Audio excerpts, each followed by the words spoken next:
ಮಾಚಾಳಿ ಪದ ಅಂತ 12ನೇ ಅಧ್ಯಾಯ ಮಾಡ್ತಾ ಭಕ್ತಿ ಸೇವೆ. ಸೊ 1ರಿಂದ 8 ಜಸ್ಟ್ ಶ್ಲೋಕ ಅನುವಾದ ಒನ್ ಟೈಮ್ ಟಚ್ ಮಾಡೋಣ. ತುಂಬಾ ಇಂಪಾರ್ಟೆಂಟ್ ಶ್ಲೋಕಾಸ್ ಇದು.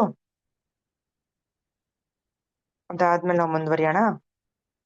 ಅರ್ಜುನ ಉವಾಚ ಏವಂ ಸತತ ಯುಕ್ತಾಯೇ ಭಕ್ತಾಸ್ತ್ವಾಂ ಪರ್ಯುಪಾಸತೆ ಯೇ ಚಾಪ್ಯಕ್ಷರಂ ಅವ್ಯಕ್ತಂ ತೇಷಾಂ ಕೇ ಯೋಗ ವಿತ್ತಮಾಃ. ಅನುವಾದ.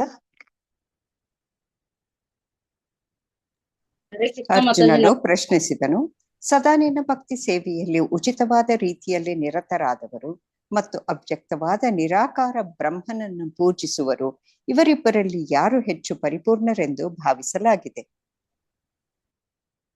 2ನೇ ಶ್ಲೋಕ ಮಾಡ್ತೀರಾ ಮಾತಾಜಿ? ಶ್ಲೋಕ ಅನುವಾದ. ಎಸ್ ಗುರುಜಿ. ಶ್ರೀ ಭಗವಾನುವಾಚ ಮಯ್ಯಾವೇಶ್ಯ ಮನೋ ಯೇ ಮಾಂ ನಿತ್ಯಯುಕ್ತ ಉಪಾಸತೆ ಶ್ರದ್ಧಯಾ ಪರಯೋಪೇತಾಸ್ತೆ ಮೇ ಯುಕ್ತತಮಾ ಮತಾಃ. ಅನುವಾದ. ದೇವೋತ್ತಮ ಪರಮಪುರುಷನು ಹೀಗೆಂದನು, ಯಾರು ನನ್ನ ಸಾಕಾರ ರೂಪದಲ್ಲಿ ತಮ್ಮ ಮನಸ್ಸನ್ನು ನಿಲ್ಲಿಸುತ್ತಾರೋ ಮತ್ತು ಅಧಿಕವಾದ ಹಾಗೂ ಅಲೌಕಿಕವಾದ ಶ್ರದ್ಧೆಯಿಂದ ನನ್ನನ್ನು ಪೂಜಿಸುವುದರಲ್ಲಿ ನಿರತರಾಗಿರುತ್ತಾರೋ ಅವರನ್ನು ನಾನು ಅತ್ಯಂತ ಪರಿಪೂರ್ಣರು ಎಂದು ಭಾವಿಸುತ್ತೇನೆ. ಹರೇ ಕೃಷ್ಣ ಗುರುಜಿ. ಶ್ಲೋಕ ಅನುವಾದ ಮಾತ್ರ ಮಾಡಿ.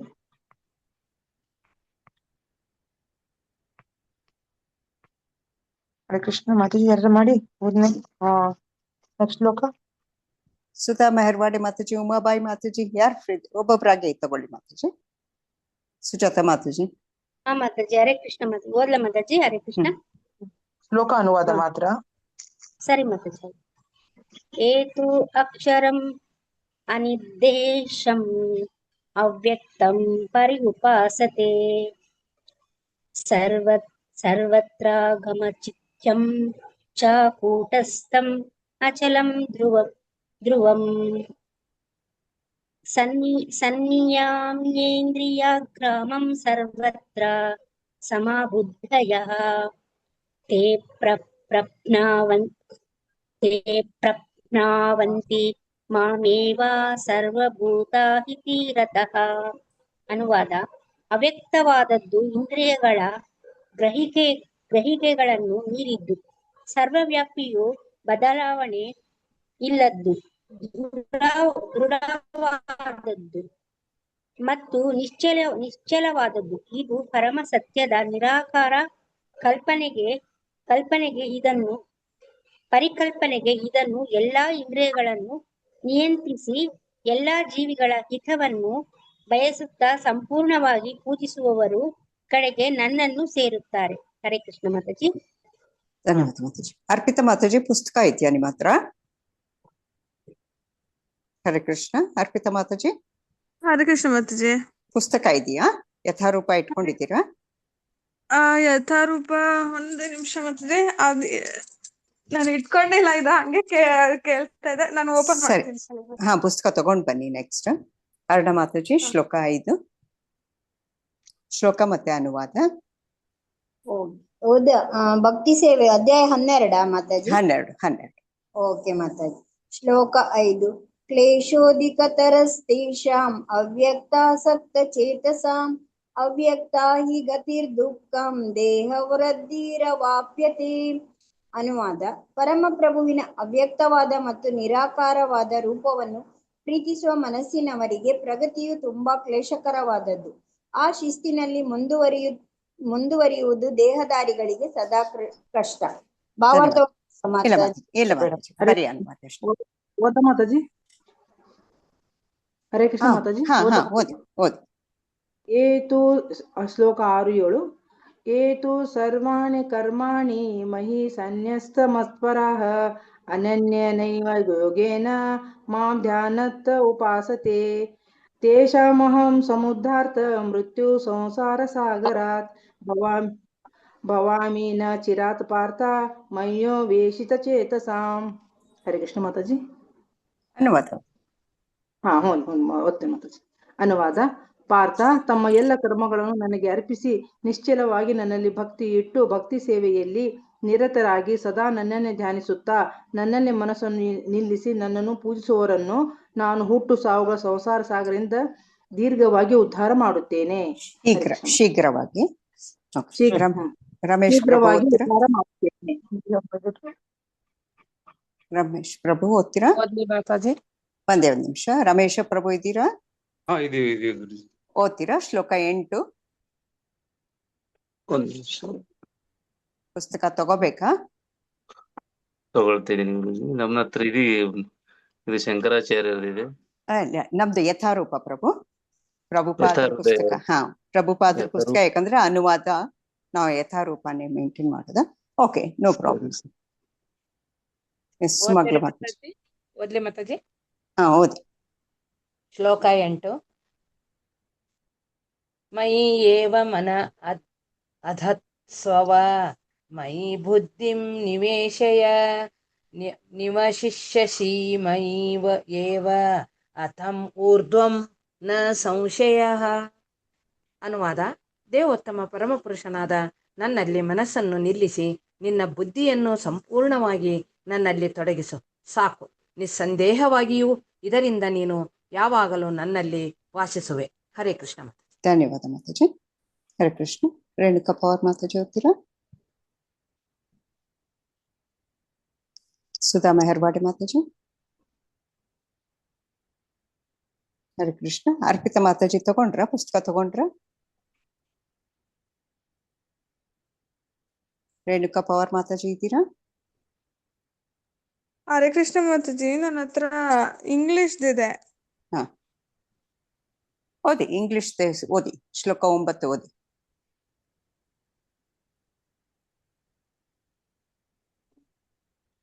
ಓದಿ ಮಾತಾಜಿ. ಅಥ ಚಿತ್ತಂ ತಮ 15th ಚಾಪ್ಟರ್ ಅಲ್ವಾ ಮಾತಾಜಿ? 12ನೇ ಚಾಪ್ಟರು 9ನೇ ಶ್ಲೋಕ. ಒಂದೇ ನಿಮಿಷ. ಸುಧಾ ಮೆಹರ್ವಾಡಿ ಮಾತಾಜಿ ಇದ್ದೀರಾ? ರೇಣುಕಾ ಪವಾರ್ ಮಾತಾಜಿ. ಗುರುಜಿ ಅವರು ರಮೇಶ ಅವ್ರದ್ದು ಶಂಕರಾಚಾರ್ಯ ಪುಸ್ತಕ ಇಟ್ಕೊಂಡಿದಾರಂತೆ. ಪರವಾಗಿಲ್ಲ. ಶ್ಲೋಕ ಮಾತ್ರ. ಓಕೆ ಬಿಡ, ಇವ್ರು ಅರ್ಪಿತಾ ಓದ್ಲಿ. ಅರ್ಪಿತಾ ಚಾಪ್ಟರ್ ಮಾತಾಜಿ ಸ್ವಲ್ಪ ನೆಕ್ಸ್ಟ್ ಕೊಡ್ರಿ ಯಾರಿಗೆ. ನಾ ಆಮೇಲೆ ಮಾಡ್ತೀನಿ. 12ನೇ ಚಾಪ್ಟರ್ 9ನೇ ಶ್ಲೋಕ. ಅಥ ಚಿತ್ತಂ ಸಮಾಧಾತುಂ ನ ಶಕ್ನೋಷಿ ಮಯಿ ಸ್ಥಿರಂ ಅಭ್ಯಾಸ ಯೋಗೇನ ತತೋ ಮಾಮಿಚ್ಛಾಪ್ತುಂ ಧನಂಜಯ. ಓದಿ, ಇಂಗ್ಲಿಷ್ ಅಲ್ಲೇ ಓದಿ. Translation: My dear Arjuna, O winner of wealth, if you cannot fix your mind upon me without deviation, then follow the regulative principles of Bhakti Yoga. In this way, develop a desire to attain me. ಧನ್ಯವಾದ ಮಾತಾಜಿ. ಇದರ ಕನ್ನಡ ಅನುವಾದ: ಅರ್ಜುನ, ಧನಂಜಯ, ನಿಶ್ಚಲವಾಗಿ ನನ್ನಲ್ಲಿ ನಿನ್ನ ಮನಸ್ಸನ್ನು ನಿಲ್ಲಿಸಲು ಸಾಧ್ಯವಾಗದಿದ್ದರೆ ಭಕ್ತಿಯೋಗದ ನಿಯಂತ್ರಿತ ತತ್ವಗಳನ್ನು ಅನುಸರಿಸಲು ಪ್ರಯತ್ನಿಸು. ಹೀಗೆ ನನ್ನನ್ನು ಸೇರುವ ಬಯಕೆಯನ್ನು ಬೆಳೆಸಿಕೊ. ಧನ್ಯವಾದ. Yes, thank you Mataji. So ಡಿವೋಟಿಗಳು, ಅಧ್ಯಾಯ ತುಂಬಾ ಮುಖ್ಯವಾದ ಅಧ್ಯಾಯ ಭಕ್ತಿ ಸೇವೆ ಅಲ್ವಾ? ಸೊ ಭಕ್ತಿ ಸೇವೆ ಅಧ್ಯಾಯದಲ್ಲಿ ನಾವಿರೋದು ಇವಾಗ 9 ಶ್ಲೋಕವರೆಗೂ ನಾವು ಹೋದ ಕ್ಲಾಸ್ ವರೆಗೂ ಚರ್ಚೆ ಮಾಡಿದೀವಿ. ಇವತ್ತು ಅದನ್ನ ಮುಂದುವರಿಸ್ತೀವಿ. ಸೊ ಇಲ್ಲಿವರೆಗೂ ಏನಾಗಿದೆ ಒಂದು ಸ್ಮಾಲ್ ರಿಕ್ಯಾಪ್ ಮಾಡೋಣ. ಸೊ ಅರ್ಜುನ ಏನ್ ಕೇಳ್ತಾ ಇದ್ದಾನೆ ಭಗವಂತನಿಗೆ? ನಿನ್ನ ಪೂಜೆ ಮಾಡೋದ್ರಲ್ಲಿ ಯಾವ್ದು ಪರಿಪೂರ್ಣವಾದಂತ ಸೇವೆ ಅಂದ್ರೆ, ನಿನ್ನ ಸಾಕಾರ ರೂಪ ಸೇವೆ ಮಾಡಿದ್ರೆ ಸರಿನಾ, ಇಲ್ಲಾಂದ್ರೆ ನಿರಾಕಾರ ರೂಪ ಸೇವೆ ಮಾಡಿದ್ರೆ ಸರಿನಾ? ಅಂದ್ರೆ ಏನರ್ಥ? ಭಗವಂತನ್ಗೆ ಸಾಕಾರ ರೂಪನೂ ಇದೆ, ನಿರಾಕಾರ ರೂಪನೂ ಇದೆ. ಅಂದ್ರೆ ಏನರ್ಥ? ಇವಾಗ ಒಬ್ಬ ಮನುಷ್ಯ ವ್ಯಕ್ತಿ ಇದ್ದಾನೆ, ಪರ್ಸನ್ ಇದಾನಲ್ವಾ, ಅದ್ರ ಜೊತೆಗೆ ಅವನ ನಿರಾಕಾರ ಅಂದ್ರೆ ಅವ್ನ ಶಕ್ತಿ ಅಲ್ವಾ, ಕಾಣಿಸ್ದೇ ಇರೋ ಅಂತ ಶಕ್ತಿ. ಇವಾಗ ನಾನು ಮಾತಾಡ್ತಾ ಇದ್ದೀನಿ, ನಿಮ್ಗೆಲ್ಲರೂ ಕೇಳಿಸ್ತಾ ಇದೆ ಅಲ್ವಾ? ಕಾಣಿಸ್ತಾ ಇಲ್ಲ, ಬಟ್ ಕೇಳಿಸ್ತಾ ಇದೆ, ಹೌದಾ? ಬಟ್ ಅದ್ರ ವ್ಯಕ್ತಿನೂ ಇದ್ದಾನೆ ಅಲ್ವಾ, ಹಿಂದ್ಗಡೆ ವ್ಯಕ್ತಿನೂ ಇದ್ದೀನಿ. ನಾನು ಇದೀನಲ್ವಾ, ನಾನು ಇದ್ದೀನಿ ಇಲ್ಲಿ ಹೈದ್ರಾಬಾದ್ ಅಲ್ಲಿ ಇದ್ದೀನಿ. ನಾನು ಇಲ್ಲಿಂದ ನಾನು ಮಾತಾಡ್ತಾ ಇರೋದು ಅಲ್ವಾ? ಅದೇ ತರ ಕೃಷ್ಣ ಸರ್ವವ್ಯಾಪಿಯಾಗಿದ್ದಾನೆ ಭಗವಂತ ಅವನ ಶಕ್ತಿ ರೂಪದಲ್ಲಿ. ಅದಕ್ಕೆ ಬ್ರಹ್ಮನ್ ಅಂತ ಕರೀತಾರೆ ಆಧ್ಯಾತ್ಮಿಕ ಶಕ್ತಿಗೆ, ಅಲ್ವಾ? ಎಲ್ಲಾನು ಬ್ರಹ್ಮನ್, ಆಕ್ಚುಲಿ ಎಲ್ಲಾನು ಭಗವಂತನ ಶಕ್ತಿ. ಅದಷ್ಟೇ ಅಲ್ಲ, ಆ ಶಕ್ತಿ ಬರೋದಿಕ್ಕೆ ಮೂಲ ಒಬ್ಬ ಸಾಕಾರ ವ್ಯಕ್ತಿ ಇದ್ದಾನೆ. ಹಾಗಾಗಿ ಸಾಕಾರ ಪೂಜೆ ಮಾಡೋದು ಇನ್ನು ಸರಿನಾ, ಪರಿಪೂರ್ಣತೆ ಹೊಂದ್ಬೋದಾ, ಇಲ್ಲಾಂದ್ರೆ ನಿರಾಕಾರ ಸೇವೆ ಪರಿಪೂರ್ಣತೆನಾ ಅಂತ ಕೇಳ್ತಾ ಇರೋದ್ ಪ್ರಶ್ನೆ. ನಿಮಿಷ.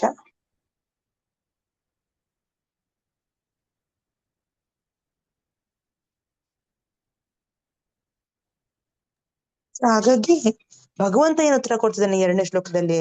ಇವಾಗ ನಾವೆಲ್ಲರೂ ದೇಹದಾರಿ ಅಲ್ವಾ, ನಮ್ಗೆಲ್ರಿಗೂ ದೇಹ ಇದೆ. ಹಾಗಾಗಿ ಭಗವಂತ ಏನಂತಾನೆ, ಯಾವಾಗ ನಾವು ಭಗವಂತನ ಸಾಕಾರ ರೂಪದಲ್ಲಿ ಪೂಜಿಸ್ತೀವೋ ಅವಾಗ ತುಂಬಾ ಚೆನ್ನಾಗಿ ನಾವು ಭಗವಂತನ ಭಕ್ತಿ ಮಾಡೋದಕ್ಕೆ ನಮ್ಗೆ ಅನುಕೂಲ ಆಗತ್ತೆ.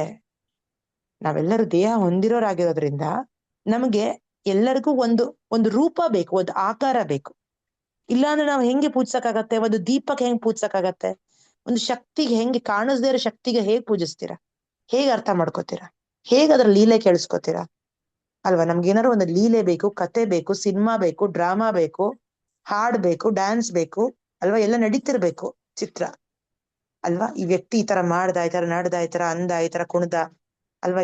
ಈ ತರ ಲೀಲೆ ಮಾಡ್ದ ಅಂತ ಕೇಳಿದ್ರೆ ಹೌದು ಅಂತ ನಮ್ಗೆ ಕನೆಕ್ಷನ್ ಬರುತ್ತೆ ನಮ್ಮ ಮನ್ಸಿಗೆ. ಇಲ್ಲಾಂದ್ರೆ ಒಂದ್ ದೀಪನ ಎಷ್ಟು ತನಕ ಪೂಜ್ಸಕ್ಕಾಗತ್ತೆ? ಅಂಡ್ ಎಷ್ಟು ಸಂಬಂಧ ಬೆಳೆಯತ್ತೆ? ಸಂಬಂಧ ಬೆಳಿಬೇಕು ಅಂದ್ರೆ ಸೇವೆ ಮಾಡೋದ್ರಿಂದ ಸಂಬಂಧ ಬೆಳೆಯತ್ತಲ್ವಾ? ಒಪ್ತೀರಾ? ಈಗ ನೀವು ನಿಮ್ ಮನೇಲಿ ನಿಮ್ ಮಕ್ಕಳ ಸೇವೆ ಮಾಡ್ತಿದ್ದೀರಾ, ನಿಮ್ ಮಕ್ಕಳ ಸೇವೆ, ನಿಮ್ ಮನೆಯವ್ರ ಸೇವೆ ಮಾಡಿದ್ರೆ ತಾನೇ ಸಂಬಂಧ ಬೆಳೆಯತ್ತೆ. ಸೇವೆ ಇಲ್ಲ ಅಂದ್ರೆ ಸಂಬಂಧ ಹೇಗ್ ಬೆಳೆಯತ್ತೆ? ಅದೇ ತರ ಭಗವಂತನ ನಿರಾಕಾರ ಶಕ್ತಿನ ಸೇವೆ ಮಾಡೋದ್ರಿಂದ ಆ ಸಂಬಂಧ ಅಷ್ಟು ಗಾಢವಾಗಿ ಬೆಳೆಯೋದಕ್ಕೆ ತುಂಬಾ ಕಷ್ಟ, ಅದು ಬೆಳೆಸ್ಕೊಳ್ಳೋದು ತುಂಬಾ ಕಷ್ಟ. ಅದಕ್ಕೆ ಕೃಷ್ಣ ಹೇಳ್ತಾನೆ ಅದು ದುಃಖ ಕೊಡತ್ತೆ ಅಂತ ಹೇಳ್ತಾನೆ ಕೃಷ್ಣ. ನೋಡಿ 3-4 ಶ್ಲೋಕದಲ್ಲಿ ಏನಂತಾನೆ, ಅದು ತುಂಬಾ ದುಃಖ ಕೊಡತ್ತೆ ಅಂತ ಹೇಳ್ತಾನೆ.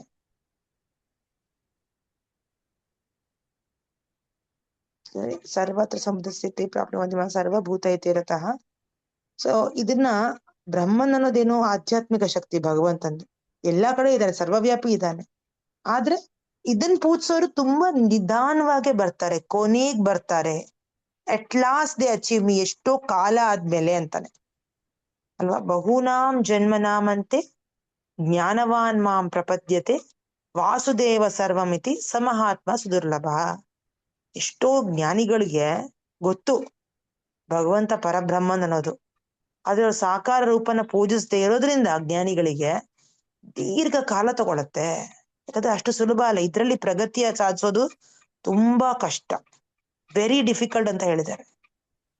ಅದಕ್ಕೆ ಹೇಳ್ತಾರೆ 5ನೇ ಶ್ಲೋಕದ ಕ್ಲೇಶೋ ಅಧಿಕತರಸ್ತೇಷಾಂ ಅವ್ಯಕ್ತಾಸಕ್ತ ಚೇತಸಾಂ ಅವ್ಯಕ್ತ ಹಿ ಗತಿರ್ ದುಃಖಂ ದೇಹವಾದ್ಭಿರ್ ಅವಾಪ್ಯತೆ. ತುಂಬಾ ಕ್ಲೇಶವಾಗಿರುತ್ತೆ, ತುಂಬಾ ಡಿಫಿಕಲ್ಟ್ ಆಗಿರುತ್ತೆ ಈ ಪ್ರಾಸೆಸ್. ಜ್ಞಾನಿ ಪ್ರಾಸೆಸ್, ಜ್ಞಾನಿ ಮಾರ್ಗ, ನಿರಾಕಾರನ ಪೂಜಿಸೋದು ತುಂಬಾ ಕಷ್ಟಕರವಾಗಿರುತ್ತೆ. ಅಂದ್ರೆ ಇದ್ರಲ್ಲಿ ಪ್ರೋಗ್ರೆಸ್ ತುಂಬಾ ನಿಧಾನ, ಇದ್ರಲ್ಲಿ ಬೆಳವಣಿಗೆ ಆಗೋದು ತುಂಬಾ ನಿಧಾನ. ನಾವು ಸಮಾಧಿ ಸ್ಥಿತಿಗೆ ಹೋಗೋದಿಕ್ಕೆ ತುಂಬಾ ಕಷ್ಟ ಪಡ್ಬೇಕು. ಕೃಷ್ಣ ಕಾನ್ಶಿಯಸ್ನೆಸ್ ಅಲ್ಲಿ ಒಂದು ಸರಿ ಹರೇ ಕೃಷ್ಣ ಮಹಾಮಂತ್ರ ಜಪ ಸ್ಟಾರ್ಟ್ ಮಾಡಿದ್ರೆ ಆಟೋಮ್ಯಾಟಿಕಲಿ ನಾವು ಸಮಾಧಿ ಸ್ಥಿತಿದಲ್ಲಿ ಇರ್ತೀವಿ. ನಾವು ಎಂತವರೇ ಆಗಿರ್ಬೋದು, ನಮ್ಮ ಕ್ವಾಲಿಫಿಕೇಶನ್ ಇಲ್ದವರೇ ಆಗಿರ್ಬೋದು, ಬಟ್ ಆ ಜ್ಞಾನಿಗಳು ಅಷ್ಟೆಲ್ಲ ವೈರಾಗಿ ಹೊಂದಿರ್ಬೋದು,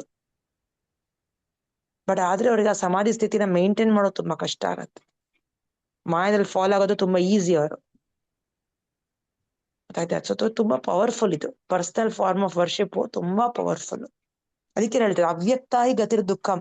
ಏನಾಗತ್ತೆ, ನಿರಾಕಾರನ ಪೂಜಿಸ್ತು ಕೊನೆಗೆ ಇವ್ರ ಪ್ರೋಗ್ರೆಸ್ ಆಗದೆ ಇರೋದ್ರಿಂದ ಕೊನೆಗೆ ದುಃಖ ಆಗಿ ಏನೂ ಇಲ್ಲ ಅಂತ ತಪ್ಪು ನಿರ್ಣಯಕ್ಕೆ ಬಂದು ಕೊನೆಗೆ ನಾನೇ ಭಗವಂತ ಅಂತ ಭಾವಿಸ್ತಾರಷ್ಟೇ, ಅವ್ರನ್ನವರೇ ಪೂಜಿಸ್ಕೊತಾರಷ್ಟೇನು. ಅಲ್ಲಿ ಭಗವಂತನ ಮಿಸ್ ಮಾಡ್ಕೊಂಡಿರ್ತಾರಷ್ಟೇ. ಭಗವಂತನ ಜೊತೆ ಸಂಬಂಧ ಬೆಳೆಸ್ಕೊಳ್ಳೋದೆಲ್ಲಿದೆ, ಭಗವಂತನೇ ಇಲ್ಲ ಅಂತ ಭಾವಿಸ್ಕೊಂಡು ಜಸ್ಟ್ ಬ್ರಹ್ಮನ್ನೇ ಪರಬ್ರಹ್ಮನ್ ಅನ್ನಕ್ಕಾಗತ್ತಾ? ಬ್ರಹ್ಮನ್ ಮಾತ್ರ, ಅಂಶನೇ, ಪೂರ್ತಿ ಅಲ್ಲ. ಬಟ್ ಭಗವಂತ ಪೂರ್ತಿ ಅಲ್ವಾ, ಪೂರ್ತಿ. ಅದಕ್ಕೆ ಶ್ಲೋಕ ಇದೆ ಈಶೋಪನಿಷದಲ್ಲಿ, 1ನೇ ಶ್ಲೋಕ, ಓಂ ಪೂರ್ಣಮಿದಂ ಪೂರ್ಣಾತ್ ಪೂರ್ಣಂ ವಿಶಿಷ್ಯತೆ ಪೂರ್ಣಸ್ಯ ಪೂರ್ಣಮಾದಾಯ ಪೂರ್ಣಮೇವಾವಶಿಷ್ಯತೆ. ಅಂದ್ರೆ ಭಗವಂತ ಎಲ್ಲಾ ಕಡೆ ಸರ್ವವ್ಯಾಪಿ ಆಗಿರಬಹುದು, ಅಂದ್ರೆ ಅವನು ಚೂರ್ ಚೂರ್ ಆಗಿದ್ದಾನೆ ಅಂತ ಅರ್ಥ ಅಲ್ಲ, ಒಂದ್ ಪೇಪರ್ನ ತುಂಡು ಮಾಡ್ದಂಗ ಅಲ್ಲ ಒಂದ್ ಲೆಕ್ಕ.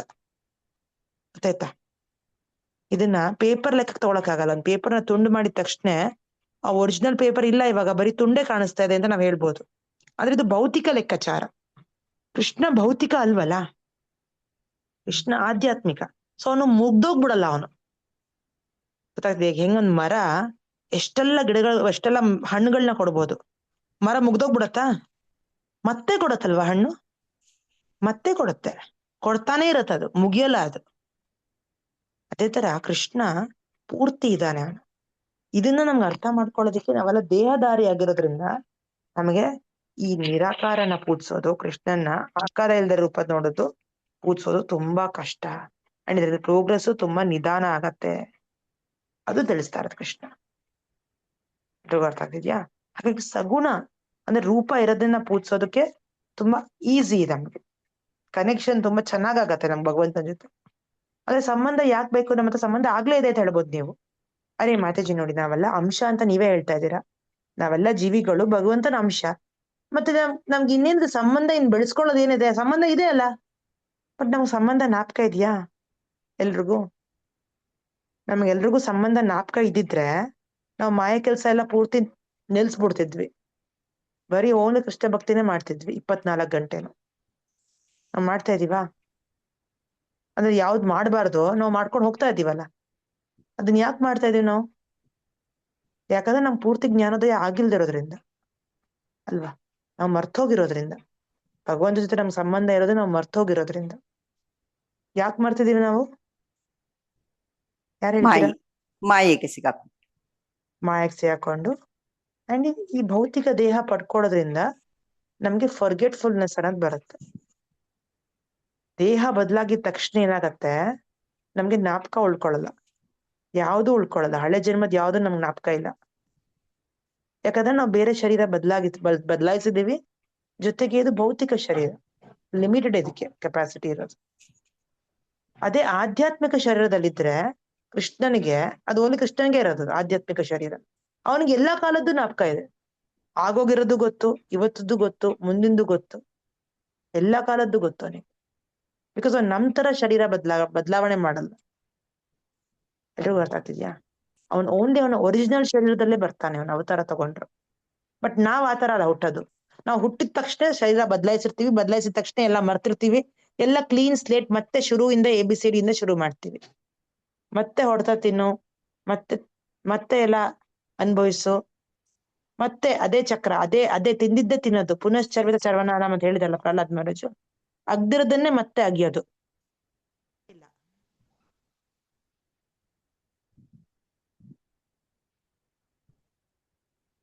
ಎಲ್ರಿಗೂ ಅದ್ರಲ್ಲಿ ಏನು ರಸ ಉಳ್ಕೊಂಡಿಲ್ಲ. ಆದ್ರೂ ನಾವ್ ಅದೇನೋ ಕಿಂಚಿತ್ತು ಒಂದು ಚುಕ್ಕೆ ಅಥವಾ ಅರ್ಧ ಚುಕ್ಕೆ ಸಿಗತ್ತಲ್ಲ, ಅದಕ್ಕೆ ಖುಷಿ ಪಡ್ತಾ ಇದ್ವಿ ನಾವು. ಇದೇ ನಮ್ಮ ಪರಿಸ್ಥಿತಿ. ಸೊ ಹಾಗಾಗಿ ಆ ಸಂಬಂಧನ ಮತ್ತೆ ಭಗವಂತನ ಜೊತೆ ಬೆಳೆಸ್ಕೊಡೋದಿಕ್ಕೋಸ್ಕರ ಅರ್ಜುನ ಕೇಳ್ತಾರ ಪ್ರಶ್ನೆ ಇದು.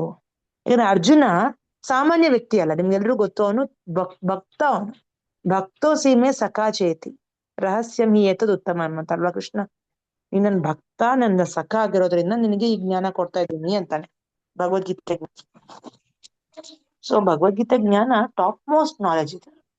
ಎಲ್ರಿಗೋಸ್ಕರ ಅಲ್ಲ ಆಕ್ಚುಲಿ ಇರೋದು. ಆ ಭಕ್ತರಿಗಂತೂ ಅಲ್ವೇ ಅಲ್ಲ ಇದು, ಬಿಡಿ. ಯಾಕಂದ್ರೆ ಅವ್ರಿಗೆ ಅದು ಅರ್ಥನೂ ಆಗಲ್ಲ. ಇದು ಭಕ್ತರಿಗೋಸ್ಕರ ಕೊಟ್ಟಿರುವಂತ ವಿಷಯ.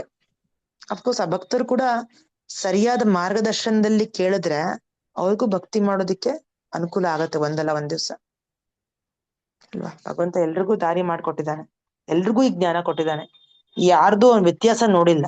ಇವ್ ನನ್ ಭಕ್ತ ಅಲ್ಲ ಹಾಗಾಗಿ ಇವನಿಗೆ ನಾನು ಕೊಡಬಾರ್ದು, ಇವನಿಗೆ ಆ ವಿಷಯ ತಿಳಿಸ್ಬಾರ್ದು ಅನ್ನೋದಿಲ್ಲ. ಅವ್ನ್ ಭೇದ ಭಾವ ಮಾಡಲ್ಲ. ಬಟ್ ನಾವು ಭೇದ ಭಾವ ಮಾಡ್ಕೋತೀವಿ ಅಲ್ವಾ? ನಾವು ಇಷ್ಟನ್ನ ಸರಿಯಾದ ರೀತಿಯಲ್ಲಿ ಅರ್ಥ ಮಾಡ್ಕೊಳ್ಳಲ್ಲ. ಹಾಗಾಗಿ ನಮ್ಗೆ ಭಗವಂತ ಪೂರ್ತಿಯಾಗಿ ಸಿಗ್ತಾ ಇಲ್ಲ. ಭಗವಂತನ ಸರಿಯಾಗಿ ರೀತಿಯಲ್ಲಿ ನಾವು ಅರ್ಥ ಮಾಡ್ಕೊಂಡ್ರೆ ಭಗವಂತನ ಅರ್ಥ ಮಾಡ್ಕೊಳ್ಳೋದು ತುಂಬಾ ಸುಲಭ. ಭಗವಂತನ ಪೂಜಿಸೋದು ತುಂಬಾ ಈಸಿ ಆಕ್ಚುಲಿ. ಹಾಗಾಗಿ ಇಲ್ಲದೆ ಕೃಷ್ಣ ಹೇಳ್ತಾನೆ ನೋಡಿ, ಯಾರು ನನ್ನನ್ನು ಪೂರ್ತಿಯಾಗಿ ಪೂಜಿಸ್ತಾರೋ, ನನಗೋಸ್ಕರ ಪೂರ್ತಿಯಾಗಿ ಡಿವೋಟೆಡ್ ಆಗಿರ್ತಾರೋ, ಏನು ಬದಲಾವಣೆ ಇಲ್ದೇನೆ ಗೊತ್ತಾಗ್ತಿ ಅವರ ಮನ್ಸನ್ನ ಪೂರ್ತಿಯಾಗಿ ಭಗವಂತನ ಮೇಲೆ ಇಡ್ತಾರೋ ಅಂತವ್ರು ಕೃಷ್ಣ ಏನಂತಾನೆ? ತೇಷಾಮಹಂ ಸಮುದ್ಧರ್ಥ ಮೃತ್ಯು ಸಂಸಾರ ಸಾಗರಾತ್ ಭವಾಮಿ ನಚಿರಾತ್ ಪಾರ್ಥ ಮಯ್ಯಾವೇಶಿತ ಚೇತಸ. ತುಂಬಾ ಶೀಘ್ರವಾಗಿ ಈ ಒಂದು ಭೌತಿಕ ಸಂಸಾರ ಚಕ್ರದಿಂದ ಬಹು ಬೇಗನೆ ಬಿಡುಗಡೆ ಮಾಡ್ತಾನೆ ಡಿವೋಟೀಸ್ಗೆ, ಪ್ಯೂರ್ ಡಿವೋಟೀಸ್ಗೆ. ಅವರಿಗೆ ಈ ಸಂಸಾರ ಚಕ್ರದಿಂದ ಹೊರಗೆ ಬರೋದು ಕಷ್ಟ ಅಲ್ಲ ಡಿವೋಟೀಸ್ಗೆ. ಬಿಕಾಸ್ ಅವರು ಪೂರ್ತಿಯಾಗಿ ಡೆಡಿಕೇಟ್ ಆಗಿದ್ದಾರೆ, ಪೂರ್ತಿಯಾಗಿ ಭಗವಂತನ ನಂಬಿದ್ದಾರೆ, ಅವನ ಇನ್ಸ್ಟ್ರಕ್ಷನ್ಸ್ ನ ಫಾಲೋ ಮಾಡ್ತಾರೆ, ಅವ್ರ ಜೀವನದಲ್ಲಿ ಇಳಿಸ್ಕೊಂತಾರೆ ಅಲ್ವಾ. ಸುಮ್ನೆ ಮೇಲ್ನೋಟಕ್ಕಷ್ಟೇ ಭಗವಂತ ಭಗವಂತ ಅಂತ ಹೇಳಲ್ಲ ಅವ್ರು. ಒಳಗಡೆಯಿಂದನೂ ಅವ್ರಿಗೆ ಆ ಶ್ರದ್ಧೆ ಅನ್ನೋದಿದೆ ಅಲ್ಲ. ಸತ್ಸಂಗದಲ್ಲಿರೋದ್ರಿಂದ ಅವ್ರ ಶ್ರದ್ಧೆ ಪ್ರತಿನಿತ್ಯ ಬೆಳೀತಾ ಇದೆ. ಅವ್ರ ಸಾಧನಾ ಭಕ್ತಿಯಿಂದ ಪ್ರತಿನಿತ್ಯ ಅವರು ಆ ಭಕ್ತಿ ಲತೆಗೆ ನೀರ್ ಹಾಕ್ತಾ ಇದ್ದಾರೆ, ನೀರು ಗೊಬ್ಬರ ಅಲ್ವಾ. ನಾವೆಷ್ಟು ಶ್ರವಣ ಕೀರ್ತನ ಮಾಡ್ತೀವೋ ಅಷ್ಟೇ ಆ ಭಕ್ತಿ ಲತ ಚೆನ್ನಾಗಿ ಬೆಳೆಯತ್ತೆ, ಅಷ್ಟೇ ಸುಂದರವಾಗಿ ಬೆಳೆಯತ್ತೆ, ಅಷ್ಟೇ ಬಲಶಾಲಿಯಾಗಿ ಬೆಳೆಯತ್ತೆ ಅಲ್ವಾ. ಈ ಭಕ್ತಿ ಲತ ಎಲ್ಲಿವರೆಗೂ ಬೆಳೆಸ್ಬೇಕು ನಾವು? ಎಲ್ಲಿವರೆಗೂ ನೀರು ಗೊಬ್ಬರ ಹಾಕ್ಬೇಕು? ಸ್ವಲ್ಪ ದಿನನಾ? ಅಲ್ಲ, ಎಲ್ಲಿವರೆಗೂ ಹಾಕ್ಬೇಕು ಅಂದ್ರೆ ಇದು ಗೋಲೋಕ ಮುಟ್ಟವರೆಗೂ ಹಾಕ್ಬೇಕು. ಗೋಲೋಕ ವೃಂದಾವನ ಎಲ್ಲಿದೆ? ಇದು ಆಧ್ಯಾತ್ಮಿಕ ಲೋಕ. ಅಲ್ಲಿವರೆಗೂ ಕೃಷ್ಣನ ಪಾದ ಕಮಲಗಳು ಮುಟ್ಟೋವರೆಗೂ ಈ ಲತಾಗೆ, ಈ ಭಕ್ತಿ ಲತೆಗೆ ನಾವು ನೀರ್ ಹಾಕ್ಬೇಕು, ನೀರು ಗೊಬ್ಬರ ಹಾಕ್ಬೇಕು ಶ್ರವಣಂ ಕೀರ್ತನ ಮುಖಾಂತರ. ಓಕೆನಾ? ಆ ರೀತಿ ಮಾಡೋದ್ರಿಂದ ನಾವು ಪರಮ ಸಿದ್ಧಿ, ಪರಮ ಪರ್ಫೆಕ್ಟ್ ಸ್ಟೇಜ್ ನ ನಾವು ಹೊಂದುತ್ತೀವಿ. ಪರ್ಫೆಕ್ಟ್ ಅಂದ್ರೆ ಯಾವ ಪರ್ಫೆಕ್ಟ್ ಸ್ಟೇಜ್ ನ ಕೃಷ್ಣ ನಮ್ಮಿಂದ ಆಶಿಸ್ತಾ ಇದ್ದಾನೋ ಆ ಸ್ಥಿತಿಗೆ ನಾವೆಲ್ಲರೂ ಬರ್ಬೋದು, ಎಂತವ್ರು ಬೇಕಾದ್ರೂ ಬರ್ಬೋದು. ಓಕೆನಾ? ನಮ್ಮ ಸಿನ್ಸಿಯಾರಿಟಿಯಿಂದ, ಕೃಷ್ಣನ ಕರುಣೆಯಿಂದ, ಅವನ ಕೃಪೆಯಿಂದ ಇದು ಸಾಧ್ಯ. ಓಕೆನಾ? ಅದಕ್ಕೆ ಹಾಗಾದ್ರೆ ಏನ್ ಮಾಡ್ಬೇಕು? ಹಾಗಾದ್ರೆ ಎಲ್ಲಿಂದ ಶುರು ಮಾಡ್ಬೇಕು ಅಂತ ಕೇಳ್ಬೋದು ಅಲ್ವಾ. ಅದಕ್ಕೆ ಕೃಷ್ಣ ಏನಂತಾನೆ 8ನೇ ಶ್ಲೋಕದಲ್ಲಿ ಒಂದಿಷ್ಟು ಡಿವೋಟೀಸ್ ಲಕ್ಷಣಗಳ ಬಗ್ಗೆ ಹೇಳ್ತಾನೆ. ಅಂದ್ರೆ ಯಾವ ರೀತಿ ಭಕ್ತರು ನನ್ ಹತ್ರ ಡೆಫಿನೆಟ್ ಆಗಿ ಬರ್ತಾರೆ ಅನ್ನೋದು, ಗ್ಯಾರಂಟಿ ಅವ್ರು ಬರೋದು, ಅದ್ರದ್ದು ಸಂಶಯನೇ ಇಲ್ಲ. ಅದು ಇದು ಫಸ್ಟ್ ಲೆವೆಲ್, ಅಂದ್ರೆ ಟಾಪ್ ಮೋಸ್ಟ್ ಡಿವೋಟೀಸ್ ಈ ತರ ಇರ್ತಾರಂತ. ಮಯ್ಯೇವ ಮನ ಆಧತ್ಸ್ವ ಮಯಿ ಬುದ್ಧಿಂ ನಿವೇಶಯ ನಿವಶಿಷ್ಯಸಿ ಮಯ್ಯೇವ ಅಥ ಊರ್ಧ್ವಂನ ಸಂಶಯ. 8ನೇ ಶ್ಲೋಕ. ಇವರು ಟಾಪ್ ಮೋಸ್ಟ್ ಡಿವೋಟೀಸ್ ಈ ತರ ಇರ್ತಾರೆ. ಏನವ್ರದ್ದು ಗುಣಲಕ್ಷಣಗಳೇನೋ? ಅವರ ಮನಸ್ಸು ಮತ್ತೆ ಅವ್ರ ಬುದ್ಧಿ ಪೂರ್ತಿಯಾಗಿ ಕೃಷ್ಣನ್ ಮೇಲೆ ಫೋಕಸ್ಡ್ ಆಗಿರುತ್ತೆ. ಅವ್ರಿಗೇನು ಸಂಶಯ ಇಲ್ಲ, ನಮ್ ತರ ಡೌಟ್ ಇಲ್ಲ ಅವ್ರಿಗೆ, ಅಶ್ರದ್ಧಾ ಇಲ್ವೇ ಇಲ್ಲ, ಪೂರ್ತಿ ಶ್ರದ್ಧೆ, ಕಾನ್ಫಿಡೆನ್ಸ್, ಪೂರ್ತಿ ನಂಬಿಕೆ ಇದೆ. ಸೊ ಮನಸ್ಸು ಬುದ್ಧಿ ಎರಡು ಭಗವಂತನ ಮೇಲೆ ಅವರು ನೆಲೆಸಿದ್ದಾರೆ. ಹಾಗಾಗಿ ಅಂತವ್ರು ನನ್ನಲ್ಲೇ ಇರ್ತಾರೆ, ಮತ್ತೆ ಅವರು ಅದ್ರೇನು ಸಂಶಯ ಇಲ್ಲ ಅಂತ ಕೃಷ್ಣ ಅಲ್ವಾ. ಹಾಗಾದ್ರೆ ಮತ್ತೆ ನಮ್ ಪರಿಸ್ಥಿತಿ ಏನು? ನಾವ್ ಯಾವ ಕ್ಯಾಟಗರಿದಲ್ಲಿ ಬರ್ತೀವಿ ಮಾತಾಜಿ ಅಂತ ಕೇಳ್ಬೋದು. ನಾವು ಟಾಪ್ ಮೋಸ್ಟ್ ಡಿವೋಟೀಸ್ ಅಲ್ಲಿ ಬರ್ತೀವ? ಎಲ್ಲ ನಮ್ಮ ಮನ್ಸು ಬುದ್ಧಿ ಪ್ರತಿ ಕ್ಷಣ ಪ್ರತಿ ನಿಮಿಷ ಸ್ಪಾಂಟೇನಿಯಸ್ ಆಗಿ ನಾವು ಪ್ರೀತಿಸ್ತೀವ ಕೃಷ್ಣನ? ಸ್ಪಾಂಟೇನಿಯಸ್ ಆಗಿ, ನ್ಯಾಚುರಲ್ ಆಗಿ? ಸ್ವಲ್ಪ ಕಷ್ಟ ಆಗ್ಬೋದು ನಮ್ಗೆ, ಸ್ವಲ್ಪ ಇನ್ನೂ ಅಷ್ಟು ಫ್ರೀ ಆಗಿಲ್ಲ ನಮ್ಮ ಮನ್ಸು. ಇನ್ನೂ ಏನೋ 108 ಸಂಶಯಗಳಿರ್ಬೋದು, ಡೌಟ್ ಇರ್ಬೋದು, ಇನ್ನೂ ನಮ್ಮ ಮಾಯಿಂದ ಪೂರ್ತಿಯಾಗಿ ಚುಟ್ಕಾರ ಆಗಿಲ್ದೇ ಇರ್ಬೋದು ಬಿಡುಗಡೆ ಅಲ್ವಾ. ಇನ್ನೂ 108 ಅಡಚಣೆಗಳಿರ್ಬೋದು. ಅವ್ರು ಯಾರು ಬಿಡ್ತಿಲ್ಲ, ಇವ್ರು ಯಾರು ಬಿಡ್ತಿಲ್ಲ ಅಂತ ನಾವು ನೆಪಗಳು ಹೇಳ್ಬೋದು ಅಲ್ವಾ. ಯಾವ ನೆಪ ಹುಡುಕಿದ್ರೆ ಏನ್ ಪ್ರಯೋಜನ? ನಾವು ರೆಡಿಯಾಗಿಲ್ಲ ಅಂತ ಅರ್ಥ ಅಷ್ಟೆ. ಹಾಗಾದ್ರೆ ಮತ್ತೆ ಏನ್ ಮಾಡ್ಬೋದು ಆ ಸ್ಥಿತಿದಲ್ಲಿ ಇಲ್ದೇ ಇರೋರು? ಇದು 2ನೇ ಕ್ಯಾಟಗರಿ. 9ನೇ ಶ್ಲೋಕದಲ್ಲಿ ಹೇಳ್ತಾನೆ ಕೃಷ್ಣ. ಅಥ ಚಿತ್ತಂ ಸಮಾಧಾತುಂ ನ ಶಕ್ನೋಷಿ ಮಯಿ ಸ್ಥಿರಂ ಅಭ್ಯಾಸ ಯೋಗೇನ ತತೋ ಮಾಮಿಚ್ಛಾಪ್ತುಂ ಧನಂಜಯ. ಅಂದ್ರೆ ಯಾರು ಅಥ ಚಿತ್ತಂ ಸಮಾಧಾತುಂ, ಯಾರು ನಿನ್ನ ಮನ್ಸನ್ನ ಬುದ್ಧಿನ ಭಗವಂತನ ಮೇಲೆ ಇಡಕ್ ಆಗ್ತಾ ಇಲ್ವೋ ಪರಿಪೂರ್ಣವಾಗಿ, ಯಾವಾಗ್ಲೂ ಸದಾ ನ್ಯಾಚುರಲ್ ಆಗಿ, ಅಂತವ್ರು ಏನ್ ಮಾಡ್ಬೋದು? ಅವರು ಭಕ್ತಿ ಯೋಗದ ನಿಯಂತ್ರಣ ತತ್ವಗಳೇನಿದೆಯಲ್ವಾ, ರೆಗ್ಯುಲೇಟಿವ್ ಪ್ರಿನ್ಸಿಪಲ್ಸ್, ಅದನ್ನ ಫಾಲೋ ಮಾಡ್ಬೇಕು. ಅಭ್ಯಾಸ ಯೋಗ. ಅಭ್ಯಾಸ ಯೋಗ ಅಂದ್ರೇನು? ನಮ್ಮ ಸಾಧನಾ ಭಕ್ತಿ. ನಾವೇನು ಪ್ರತಿನಿತ್ಯ ಬೆಳಿಗಾಗಿ ಹೇಳೋದು, ಬ್ರಹ್ಮ ಮುಹೂರ್ತದಲ್ಲಿ ಜಪ, ಆಮೇಲೆ ಆರತಿ ಜಪ, ಸತ್ಸಂಗಕ್ಕೆ ಬರೋದು, ಪ್ರತಿನಿತ್ಯ ಭಗವದ್ಗೀತೆ ಭಾಗವತ ಶ್ರವಣ ಕೀರ್ತನ ಮಾಡೋದು, 4 ಜನ ಡಿವೋಟೀಸಿಗೆ ಗೈಡ್ ಮಾಡೋದು, ಸತ್ಸಂಗ ಮಾಡೋದು, ಅಸೋಸಿಯೇಷನ್ ಕೊಡೋದು, ಪ್ರೀಚಿಂಗ್ ಮಾಡೋದು ಅಲ್ವಾ, ಪರಿಶುದ್ಧ ಗುರುವಿಂದ ಆಶ್ರಯ ಪಡ್ಕೊಂಡಿರೋದು, ಈ ರೀತಿ ಎಲ್ಲ ಮಾಡೋದ್ರಿಂದ 4 ನಿಯಮಗಳನ್ನ ಕರೆಕ್ಟ್ ಆಗಿ ಫಾಲೋ ಮಾಡೋದು, ಏಕಾದಶಿ ವ್ರತ ಮಾಡೋದು, ಇದೆಲ್ಲ ನಮ್ಮ ಸಾಧನೆಗೆ ತುಂಬಾ ಅನುಕೂಲ ಆಗತ್ತೆ.